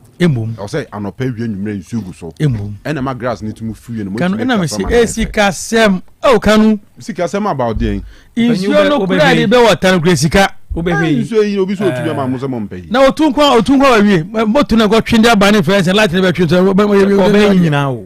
Oh, na se munti can you pan be ba engage and open you be hwe so make about 4-5 years ago can you see guys be hwe can you see guys so for say wu a say be hwe na ade a okoye se me fa so omo wo ahane de untimi mfa utumi da mani pane kwan so o metu da bi enti wo be gi clear e wo se o gi approval from head office wo be hwe politicians interest in tea say nay Dr. Amuzu ekutu ebia nsuo ema baba yara fo a baba yara stadium a obi contractor no o twen say ye de be mana obeji ni sika boom e de ahye ni botu menim say wotuma se a respond to dog o kotu no sa politician ni no contract no no benyi sika ebe mesi no Hey, kebenya me sure say ka penyin no wa penyin no on kro benya problem any no big problem no say awa kwan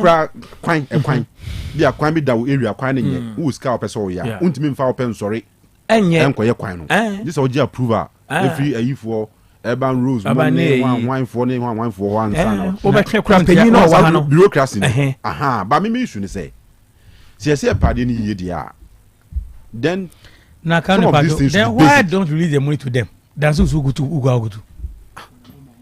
First, and how don't release the money to them? No, for find them. No, first, at the end of the day, she can hold the more what to no. Politician, you know, on only contractor or be you send the contract to Matthew. So scam say me for instance, you can we the same an individual here. You who say a bono media minimum menya individuals dying. Any are buying the anonym demand are buying here with them no. And I was such individuals there. Yeah. More ground with the maker. For instance, maybe the school dying. Take a risk in any school dying. Correct. Maybe the school there be a 6 classroom unit be. Say your man Dr. Muzu yes we will see oh baby. Now a ban yes we will see baby. The same thing. Contractor say oh see me fie na. One me because watch a ban there. Can you go me so the man contractor say oh see ni ma. Say they will see me fie na me fie James ana. One we had the cost we had na ban there. I doubt. Can we patch up? Also do not see at 90 ya. Also do not see that with 90 ya without pillars. But at times, I bind them with me. See, I bind them 90 ya for places. Easy. With me now, who go see a bank on see a bank contract by dying. Pillar being said 90 ya. Any. You can't trust about where you know we will not bubble campo. You can't try one who be Ubeja banquet where you know, cannot saboka. Yeah. In your man are buying you only them and a doors. Individuals on open. Funny say. Who go try buying boss? Yes, no, that's the missing argument. No, the argument is there. We are the cost, no cost. We say in your man requirement are buying you and I was switching the individuals. No, as I was twisting the argument. Specs now buying the argument. They say the same specs, the same thing. Any intention. What I say, the same thing. And I'm the same thing. Cement bags 5. You are then using cement bags 5. Iron rods be used 20 tons. The same thing. The private person, I bind the correct. Top politician and they say government project didn't I take a bona kesia say government Emma contractor or mouse instantly Emma won't find your project. This all called Bobby Sian now they are here. With me Bobby Sian or bank hoping say they are within 1 year, 2 years.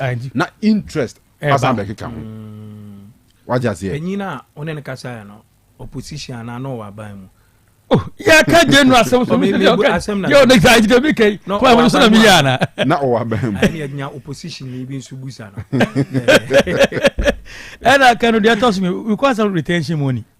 We are bank of the better to all. Yeah. say fa board no ban sa when you cost go buy am and say make be fi ba anyway baba yara nkomo na go very aba ni ti me say sikasem me manya ya senior bia na kafra oye RCC boss bi say why this dog is sikasem we onimu pa so what the one I do say if any say ya kwanya na they don't know bua they only say go fa no je say you know bad indra o Kanu unyi tumana o adendra o dog esikasem o beso Kanu kra na ni partisan ye no ehia ye na nyi tum na eni kakra o beso ehia wa ehia oh but no the me can say basic ones in there we should be able to solve them.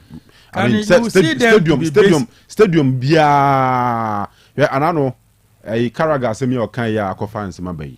I was listening to Super Eagles Nigeria for captain True Stekong no yeah interview or talk sports on Alam Brazil and now a question question about AFCON and then the second question is now AFCON ya ono kan hunya dadi ohu omo pitches same ne nyama saying because abrofo no pitch the basic a year pitch because in our players no it's about my boni on the money pitch pa and to pitch there also many cost but basic thing about Bayera stadium I pitch no always be say you to say what Pedro green chese papa o do hey green no oh yeah they are here because otiemo we say the boot no half ayira kai let's say park no afushim ye hu no green keke banya papa ba brofo dey ahwe afushim kama emu odupa ba ugina so a wa ba uni stores ni nyina kan ma fan say green sa kwase ye green nya enough green no kra nya enough say pitch ni green nya enough pitches ni bi ho no mo a ugina so hwe omugina so bobo na wo de compare ye de no ha ye play some bredodo Kanu adie no pass for the compare ehia mo anaso musika wa mo mo de compare ehia mo kro na ehia mo kro no wo da me ndimi compare bibia wa za zizo we bo no bia we do enu kan 1000 years super so ne pe ho da ndimi nya pesa enti nya botre we shall get there da be ayi nya page baba mo so bo kra ogru ma enzantwen Kanu si ade sikase uti die make na ase Open the scope you. Kenya money, Tanzania money, Zambia money. They say on the same level. No. They say no. I'm prioritize quality pitches. Into a move here, league you try. Some league you try to super sport. Correct. Which I'm pitch on boss ball. E be now all right there, but do na ye. Kenya haye. Yeah, do na ye. But ye chroma say no. No ye me say ye need one standard pitch. Nanse ya kotoko. Eyo boase die na who say the level ni okay kakra. Pitch pa say aba otwemu asotef o yade kakra na oh asotef dey say em famo o ma be 120 oh asotef em famo league o baby o kroma enye yi ana ti amra na say dey oh enye papa na me titi wa fa no o na asotef oh it doesn't make it right like what the Premier League La Liga Serie A no one asotef da eti amra na say enti amra but support that level of football yeah na say glass in boy dey mad why don't you go to asotef wasn't for all na asotef na papa kran na boss ball P2 ne P3 for na disuan ball ni ade what just there Kanu ade we ba su kroma press obi akofa ko say bi no na say we na free my pitches na fair community pitches no fair what just there but me just say at professional level say Premier League Division 1 there enya asotef sem because it's cheaper to maintain asotef than a normal because we player now boss asotef so ball boss now nya contract bro na ko grass papa so anhwe we fail trials if gab ne wakakra asotef ne yeah difference room even how our energy how the back kick ball be far form o the pitch so there and asotef dey no run fast so pitch there no o ball far form how is it move na we ni etching akra but asotef be move faster than the normal pitch there no. It is our differences in now, and then would now so boot the players no boot much because any produce heat. Wouldn't mean call for sliding tackle because they are now skin etchy any hobe white. On the Sunday money na kikabomo. The communities need to fine. But say maybe a ball league matches near there the Astro TFM. Astro TFM. Kanu shall get the for sure. I bet you all right, and then Legon cities, anyhow to folk, boy in Kofa Kinsey, 3 o'clock, Legon. Black Settlers, any Nations FC. and so ebo 7 p.m. Legon hwa na fe Heart of Lions and so ne Kofodua Sempefi and so abo and so Yankofa Kinsia eba so ewo Alajo AstroTurf and here Wednesday 5th March and as Kings and eba so and then Division 1 when there as a Kem Bomone Park Academy Bekwai Heroes and a second 11 Wise and afe Ebusuya Dwarfs and Elmina Sharks 11 Wonders any Techiman Heroes. Hey, I want as a local there because you're Nyama join first leg. Keep a bine obi two blows be parking. Also what Techiman Heroes. Okay, omone Techiman 11 Wonders. Wonders nebo. Okay, sir, match bino. I have video yeah, obi a warm up. Aha, yeah, change your man. Yeah. Me kai. Na we didn't na kwani piano na keeper na buy on ne. Me kai pa. KSC Soccer Academy omone doma okay. Omone doma for never bonne. Saranso ena Kimfaisa any UCC youngsters. El Baba Yara Stadium. In fact, I'm sure na yentumi ama because na your course can my 70th birthday no. Because I hope the pa Kimfaisa the ba boy be measure 3 points no. But if you conquer krabesa the echi, but how the kwanye the bedidi. Na chesa azumi ni wanye. Azumi. Wanye azumi. Oh, zaka azumi nkramo mo ye taijire ma mo yenzame ha ya muzanya de. Wadi mu ye bomba. So we are money allergy phobia mo an be na me. Rose Park. NSF All Stars. Nzima Kotokone Soccer Intellectuals. Sky any new edubiase na fe Swedro Blacks any Future Stars. They say standings ni mo she zone 1. O da wani do any zone 1 ah. Zone 1A RTU 38 points and afi Tamale City 31. RTU for the sa no masa qualify ba. No masa qualify nkura fufura akobo league no. So the RTU what trim 7 points. Zone 1B DBB 30. 11 Wonders 30 and a Techiman Liberty 25. It is zone 1B no. Zone 2 Swedro All Blacks 42 points. Rose Park 38 points. And Ebusuya Dwarfs and so 31 points. Hey, Dwarfs league no mo bopa o. But ya trim mo do. So mo lose home against Parker ka mo ko mo enim pa. Okay. Bekwa Heroes and a tosso enum. Omo 29 points. Kimfaisa sis. Now say they ask me money from Musuka Kra mo peda o. They mean say you lose o kasi a page. Okay. No more from the last time checking am the better team who on here. Yes, say any after say lose 4 matches twice no. Oh, we dey Kasabuto de mo kopa o. Ja. Oh, mo qualifier na say wu na ha mo. Oh, Sabuto. Tactica. New Edubia say at your money so 7th position. All right, and a zone 3 Ho United were trim 4 points 38 and over Port City 34 points.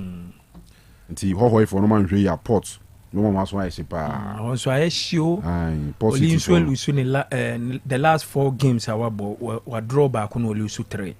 We say come so more racing in pa. So more 32 points almost toss me ensa. Yeah.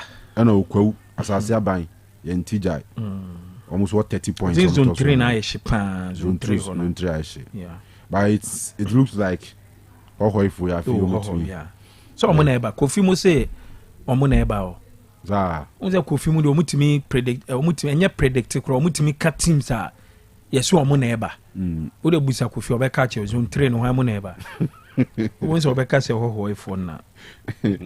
So na omo say last year na nanko mbeba but because vision tino ena oman qualify na this year omo na eba ene Kofi mu na eka omo say aka che Olympics for so omo ntwe next year na omo mra sa no omo ka as information am gote we omo kan so eba mu obani chirim say hu ene nam football fu ni ya mo ana omo kan so eba mu na mo say mo meeting say afi obi am pini mo obi na de me fi wo mo kra ya kan me fi wo ende ko omo de omtimi ye bi ni football eti wo mo a uni omo di nkoma no mo kika o na zone 2 no hu enam football fu ni atete sem kyese obi antimi mfa bibia ma prove de ba atete se won kika se zone 2 a zone 2 krom se ye hwan mpo all blacks zone 3 so ye hohoi because last year no na ke omuna na o senka omba vision be share o manem eti hohoi ba nti mo ana mo keka mo semni ade wana mo kama ya mo keka ne enso so ye kokoka prosecutor be charge you nti ye ne eka mo kama ye ne eka ye de mo na mo keka ne last year say last season Kofi mo ka say zone 1 no yi na eba your friend say young apostles or mobile o ka Kofi mu a o pese o kire hwan mu some on sem chro for na America okay and zone 2 so mo ka say Holy Stars na eba and zone 3 so mo ka say Vision ampan so prediction a Kofi ne there be say Scandi crown ntimi mfa ne nka ho or your football person so ene Kanu mu ne skapa mo de mo ka na no ana ba mu enti this year so mo ka so ene ka chem ze mo na my information no mo na my information. All right, Kotokofo ede nsembia babontin o say management is inviting our supporters to participate in a forum to solicit opinions on issues related to supporter mobilization and most importantly on the enhanced safety and security measures laid out by the FA. Nyame adma Tuesday, March 4, 2025, National House of Chiefs, Menchia, 4 p.m. Ena Ebaso. Enti asanti Kotoko chitafo, Nyame adma ebnada chinechi. Ya hemo nim se munyina meba Menchia House of Chiefs na mababe to adwene. Edefa supporter mobilization kwa Kotoko fo bitimi kan supporters abom.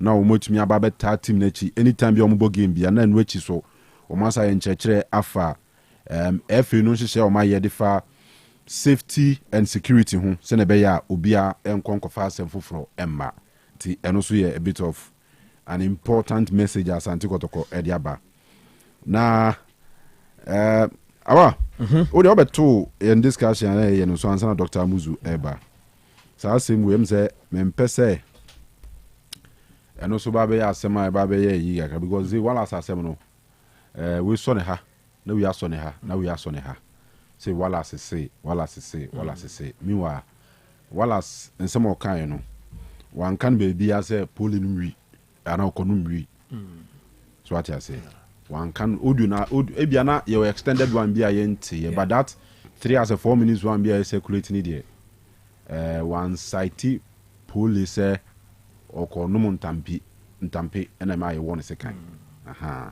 na sina we de wo kan wadaroma obi frame sisia o say amanfo si ye defend Wallace adope wo ye program ni so okay but we have to put it on record say we've not done that okay see defend Wallace wa no pay what we have done no we can defend Wallace we have not defended him so what I say asem wa bay asem kese ya me feel say nka ye detach emotions free ho a ka be boa pa be boa ye obi anyi emotions in free so that make say police will help they should help and omni ye train police in the end omni be hwehwem am ye hu de course so and then ye oyeye the here pa ne say ya chi ni kwakra odi ewu no so what I say and the same feedback also prompted me say he odikan yusu ghetto say boys ni ghetto ena o chrim they said the mekan they said the definition of ghetto ni ye say a bia boys no ye den e hia ji o mani so baby a boys na mfufu oku no e hia e ji o mani na nya baby o mo hia no mwi da bi wa in this case the ghetto could be baby a boys no enum wi ana baby a boys enum nsa ana baby a boys so ono de ono ne kasa no si baby o mu hia ji o mani okay But Kanu ne credit e baako. Oh, but that tape no. To say we are defending him a bit unfair. Well, I remember Kofi Krakan say it was unnecessary because of the timing. Yeah. Was I was here consider the time of commentary. Komobia udibia and emre no. Sometimes e bia o kan se bia ya se bia, but emre wo kan no nti e beka could mean something different. Me the be boy nyina ne say nka wo any other information bia access the police just assist the police. You know, more police for now perpetrators of this heinous crime. No, you have more to book because you intimate him as him with your trasa. There be no way. Where they say court all right? Court to the assembly say na me ta can be said. I see a dear change that week in na me can say there are so many things course on the day of the game.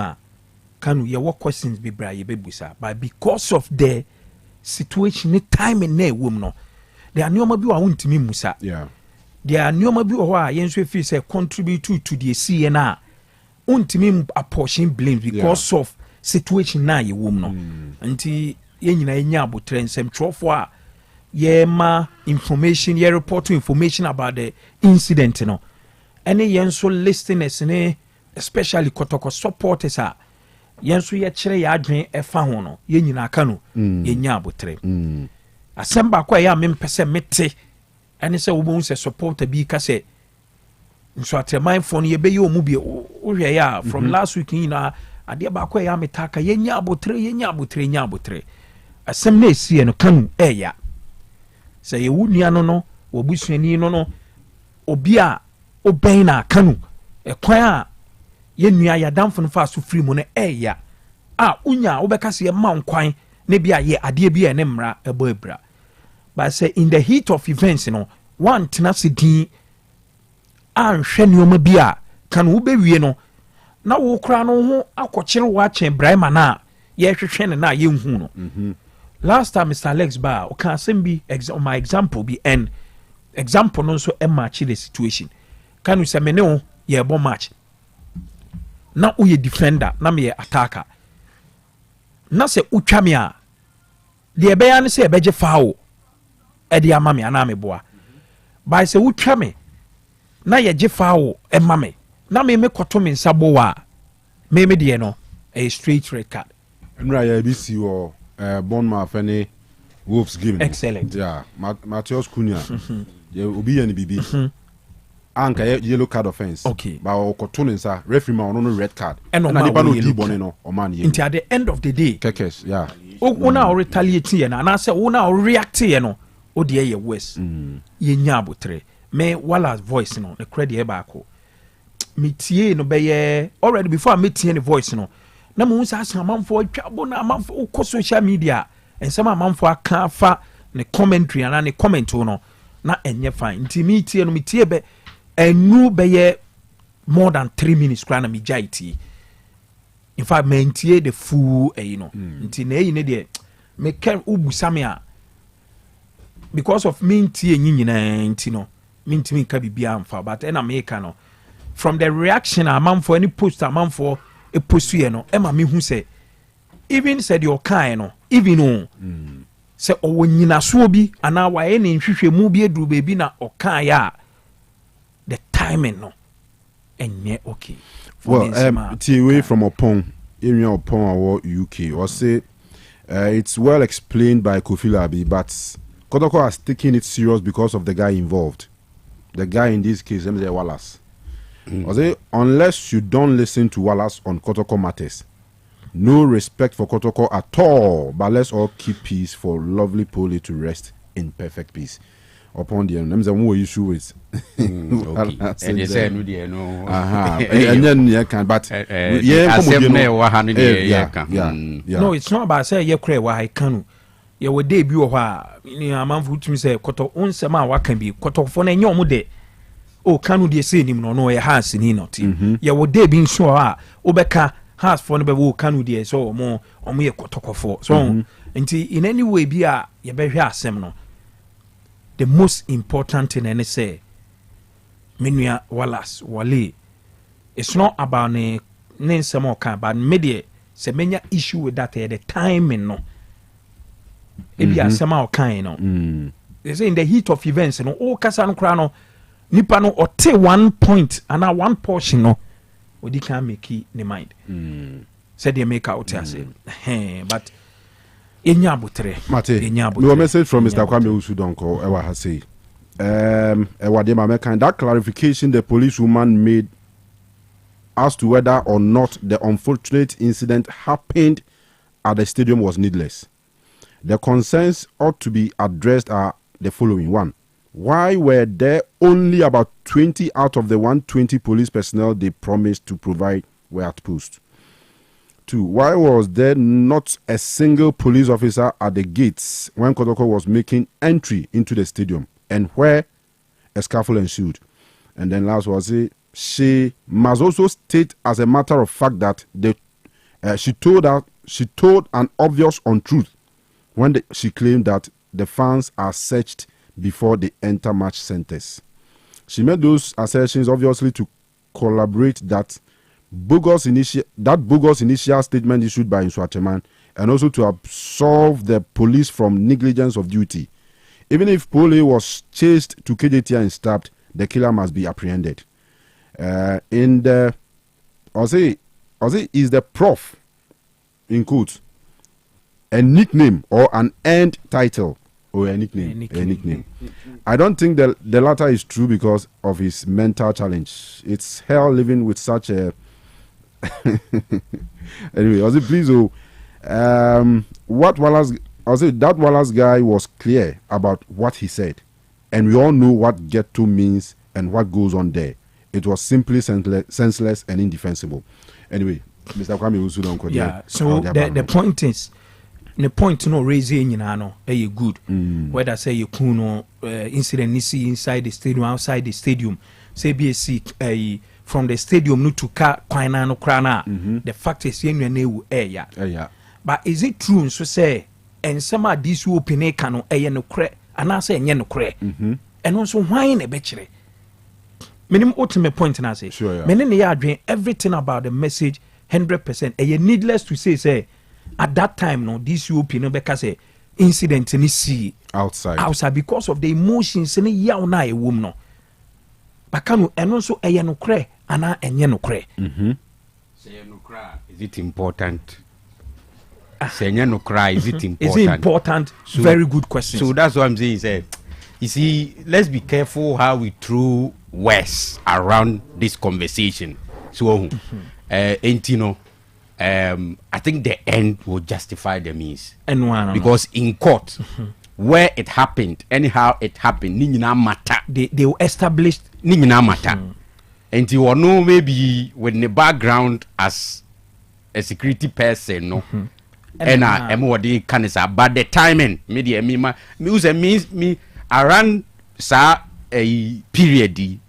And in some of my Kenya, say, let's be careful the things we say here. Me hu bia me ni ye free pa na Kanu me koto no so ani bu afua na ni ba ne ho say ye mimi kofila bi no ne me kasa no na wa bomasun oh yes me ni ye fine pa or realize say oni kofila bi na kasa kofila bi na calm me down no wa bomasun se ni okuta ababi ana adua bi a kebi anko de pai mitri mu wi ansa no say even sometimes if you want to go and calm somebody down, you check that time no mood or warm any the way a situation is city and when we say be successful and now when you're successful. So what you say na some more can maybe in court information will be relevant, but in the public domain as at that time you woman a man for your head. And even if you are speaking the truth, they are not ready to listen.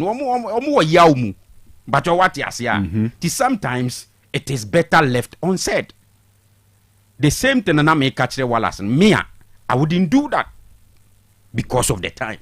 Okay. So all right. A man for be the birthdays and Georgia Free to birthday. Yeah, Georgia Free. Yeah. I expect to see artwork from the GFA and so a football person, sir. Or a football person. Okay, see only portfolio. Normally, Omuyema club CEOs or team owners, club presidents. Or a former vice president of the Ghana Football Association. Hey, Tobo. Flyers no tie. And na untie me. Nkomo ye ode. Flyers ne ye ma former portfolios for. Some flyers ne for club presidents. CEOs and top officials.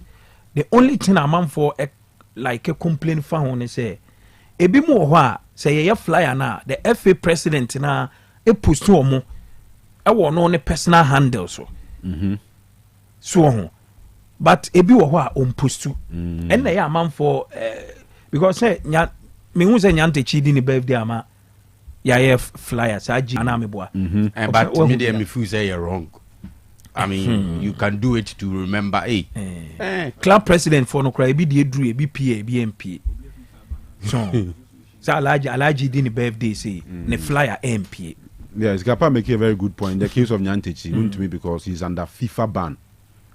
Hey, FIFA ban to social media football related. Say football association they post to now. Football related. Because he's football banned related from football related activities. Maybe. You see, I am say or about 10 years more brofu na beat ya no pay. Football related ne say. But media me feel say football. Me feel say GFA flyer. Say GFA a post to flyer be about the former chairman or president of the association. The birthday. Me sure say FIFA will hold them. But say someone dey too clear about Nyantechi dey now me to me. But for the vice, former vice, we are device. Football Black Stars Management Committee chairman then. Oh, maybe a day in I was a FN recognized. Oh, can you carry because on a time woman? Yeah, more schools now. There's something be a bar many a John schools no more call Suzuno, especially or more event in our more proper or more stance no. Time into me pet the back on my bomb. Yeah, I think Our Lady of Grace. Almost we be. First. Okay, school back me who video. Say Kumasi girls. Yeah. KG. After jubilating and cheering our girls on at the Super Zonal. AKA Powers. Mrs. Adelaide Bia. AKA Power. No crack home. Ali or lead you or more so now. Our Lady of Grace is no teacher for be lead you or more clean your home in neat. We know. Entity what say nti omo kyerem kwada na de bi meka Japan foko ye bi o World Cup bo ma so abri bi cross on be bi Accra Sports Stadium. Okay, I think Japanese community no na Kenichi house and nan saying Olympics for kofa Japanese player bi so bibi no almost call stadium on clear work akra fine. KG moya de ahima maminche ahima maminche Daniel Echira de KG. Okay. Now you top kotoko fan. Interesting adwuma pa o se be ma Echira de girl school. E be din brutal. O enye din. Edin. There was a video so I mean who said dey near your program no. Yenya information be say ebi mo ko attack toss. Is it no the Roman Hill the nana school war ufri tano so ko no ufri buako ko nkaria se passe no there be secondary school na wo OT no OT for na school no mo attack o mo na nkaria ana toase na ye toase for toss o mo attack toss for e ma hun sem be ye bebre but me hu video bi a there was one student of OT so ko to omumu e wo stadium ho e mo omu bo ne pa omu bo na se menim de ye ya okowura omumu a na ohye omu uniform ni bi e mo omu bo no omu bo ne pa nti em say sa information no e na ayi for your friend saying otifo nya ya omu so kole ambush e wo your friend say bu akwa omo bo toss for no e ma ye de bebre na ekoto hospital ma send pictures ni bi e de ama Eugene ye time ni nti tum ze bi tia pai e na ebi mu nso hu mu Japan Kanu mi hu video ba ko so a say school as minim so me girls school me mixed to ba ma omo try so me move to omo bia ya demarcate am omo ni ade ti wo kwa other schools so gina ho ba omo ye boys ti also form anim ansa na watimi atwam ti wo twam no ma so to wo twam no ma so to nya girls no to sa kwasi asem nko a kwasi asem nko a nti yes na toss any OT we ye your friends toss students no ebitia pipe nyina asem school for well oba bi na he young girl uma pinity team up I. But the cofa by no the OT student na toss for no omo bono pa as wakoto wa nam no wakoto we obi oh we anyana ko ewani a sem foforo all right ye di sinti I don't know and that's where your birthday oh Atapromzi. Oh, Atapromzi. Yeah. Ko vi unim no. Akefem ru ano. Mi shane da. Oh, Akefem. Oh yeah. CEO, general manager. Owner. Yeah. Atapromzi. Anyway, heavy. Oh, heavy pa. Oh, a very good person. Hey. Papa kwa. Atapromzi. Okay. Say ko ni mo kra na if I say be we adwuma osunya no baby a or different station but you can call and check up on you. Wow. To me from your matter sense. Oh, yeah good. And then what the industry na say So young pewa Eddie so be turning it down. Maybe on a young guy and one thing I me Jane who say we or call Akefemo. Chale kwa wa Pija station no. Enyagro. Oh, and I know for a fact that they do well. Better than a lot of stations in even Kumasi and Accra. Any Accra. Yeah. Wow. Oh, pa, what Pija? Oh, uncle, Akefem down. Mean raw premises what that. I think says sky and baby are not the moons out or Emudi. Oh, baby, I mean each chamber for be down. That an space on. Space. And moonlight. E bit me moonlight oh. Moonlight yo ba ka me obe kwa koda. Baby a Kanu. That time na a guy I mean ni kushia we IB was or I think original. You don't Patu. And moonlight. Moonlight. Na ni patu mu na moonlight. Obeda o. Man for that transformer room no. All right. Eti me yancha Atapromzi an opinion wish na happy birthday. Nyamisha. Always on me ntafo. Onu ye see. Me hu Nathan da. Nathan da na. Omo nche da nye identical sa. But omo kampa. Onu so bezu am so sunya no. On the minimum pa. All right, so okay, teacher ni no wo your friends Kumasi girls, your friend Daniel Chire. Okay. That was what child. The beer on fire show. Yeah, the man dey man Daniel Chire. Be man dey chire the girls school you can decide to stay holy. But the temptations no eba bebre. The school crowd, naturally school crowd in crowd bonne. Ba adwene no e wo all right. So open you say there me Judi. Mo. Say you kase ye de wo call girls school akọchira there. Me metimia endo forms be the baba bia security forms be the baba bia me endorse. Yeah. So eba na masem dia Debbie awa me hwe me nim yie pa ya baby a unim no your aspect be the security forms in ba say me endorse mawa and no mean take risk kama na me nipa but dem I was na me baro. Oh that could be me I have certain principles in life. Okay. Since I see so me hu oba say be man oba to me tra no me bia me ye adwuma me mfa bi wo da area mete me mfa bi wo da me bia me di agroko odi di kwa abontin me bia me di abontin o fi o for instance say e chan ho yi a so ya ko tra ho ni kofi mu o ye me den what you say sa na me life tie say me nyu obi ani ho kra sa area me di agroko me bia me ye adwuma me bia me te dabi sentina me can say wo no school mu say yen journalism school mu say I dare obi 11 years say even if single or baba ko kwati me ka say oni me ayi bibi da wo ho e wo hase a opanyin aw bako ti me enya me life and he say you bet match radio girls school met match radio 50 years Obwa. And Scandi so make me endorse that principle. Anybody was certain principles. Now you're disciplined. Okay, Kofi na say me Ben in chain to meet me endorse forms. Very disciplined. Very disciplined. Extremely disciplined. Mazem very disciplined. Oh yeah. And I they say mo. They say. All right, another birthday of Stephen Eduboatin, Sir Freaky, and Kanu head of sports over in GFM.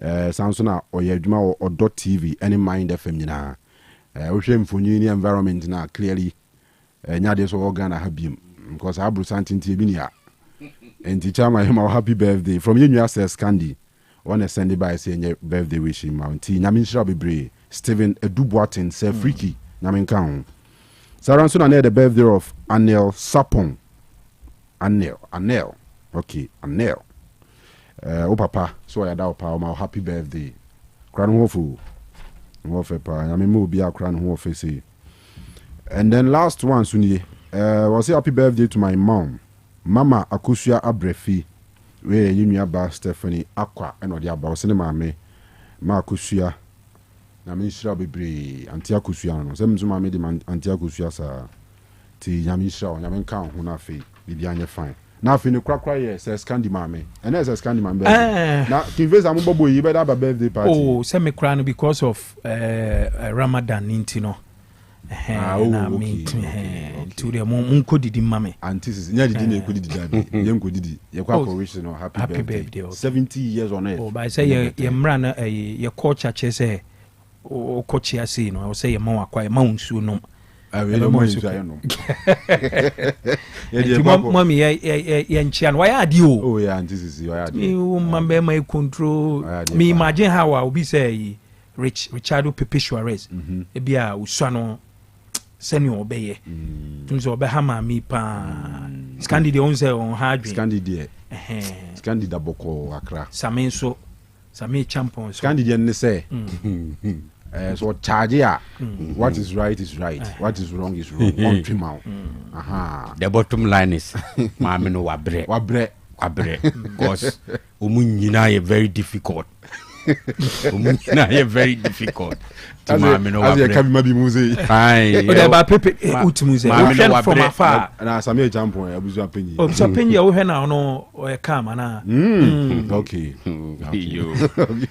na pepe argument ba hu ana oh so be on my own radio act different from private life what you say obi on my very aggressive on air ushana bontin kra o e cool so e dia pepe de ne be sabi ba clearly untimi reason mema be 5 abra wo be fa ne better da enye better dabi ntine wo se no onya ahoɔden na busumi bi wo mun sending nkosa busumi kura pese on daily basis okay say dia o ka bom busumi ana wa calculate all right it's anticisi I mean shran bebre I mean koso amana ahoɔden mai ye nyina ye maame no if ya de obi amaame so enti nyankopon shran anticisi na fe o man many more years Tifia okay can we go I'm the event in the start I'm told say 2 ana or say 1 I'm say okay so tuamo till be 8 nti ye be 1 or 2 rounds bi we na yakobo esese ho ho I'm say ho na fibia mutimi ye end of year party ma the whole community wa person ba bia bra bi oba so obedidi wenya bibia no na ukofie free White House no yenye appeal for fan bia na we say be fa 20 ni 10 cities bia between them we omu hia osika o we aye kwei enye so omu hia say bra na be pai ba lu sem na ya dabi we did peche because antis is 70 years ti go vi ya be ko sure ya be ko White House ya be ko ele ta ko pa o last bi ko ma banku bebrebe bi antumi ani te bia na o kai me dey na am first time am me ko all right you want that you say if we are you call Baba Stadium King Faisal and UCC youngsters 10 cities energy you catch supporters omumra ye wura Ramadan munti omumra nyembe support team ni nyame adom na yenya wi ni wi a bobe 6 corner na ya break your fast na kama Nasru Ebla ni yes Nasru Ebla okay and the last time America King Faisal match when they said they only go abam yeah ne be quite he was good on that day and yeah we should 3 p.m. I wish him all the best ma send you picture bi ba mo 10 year VIP anapo achi ana ba bia VIP we say yeah e be VIP side no nko a oh okay na ya down for Daniel wo kan asem say we be man na wo chade o girl school na din no na o se me mfanche o say imagine this penny o say imagine this imagine this news flash I say kindly send my wishes to the mom of the Champons on her milestone birthday. I know them pa. Mr. Kwabi Usu don't go soon more. There's a drop of change and say, Mammy Nabre. All right. See that movie events here. Na Kate Mra. Apumudian Toso. And then me ready free. Mammy na tablet me. Psalm 119 verse 105. 119 verse 105. I know when I win any fast na Psalm 119 verse 105. And then the so Nemuda ho. Ti we den I was say na send you.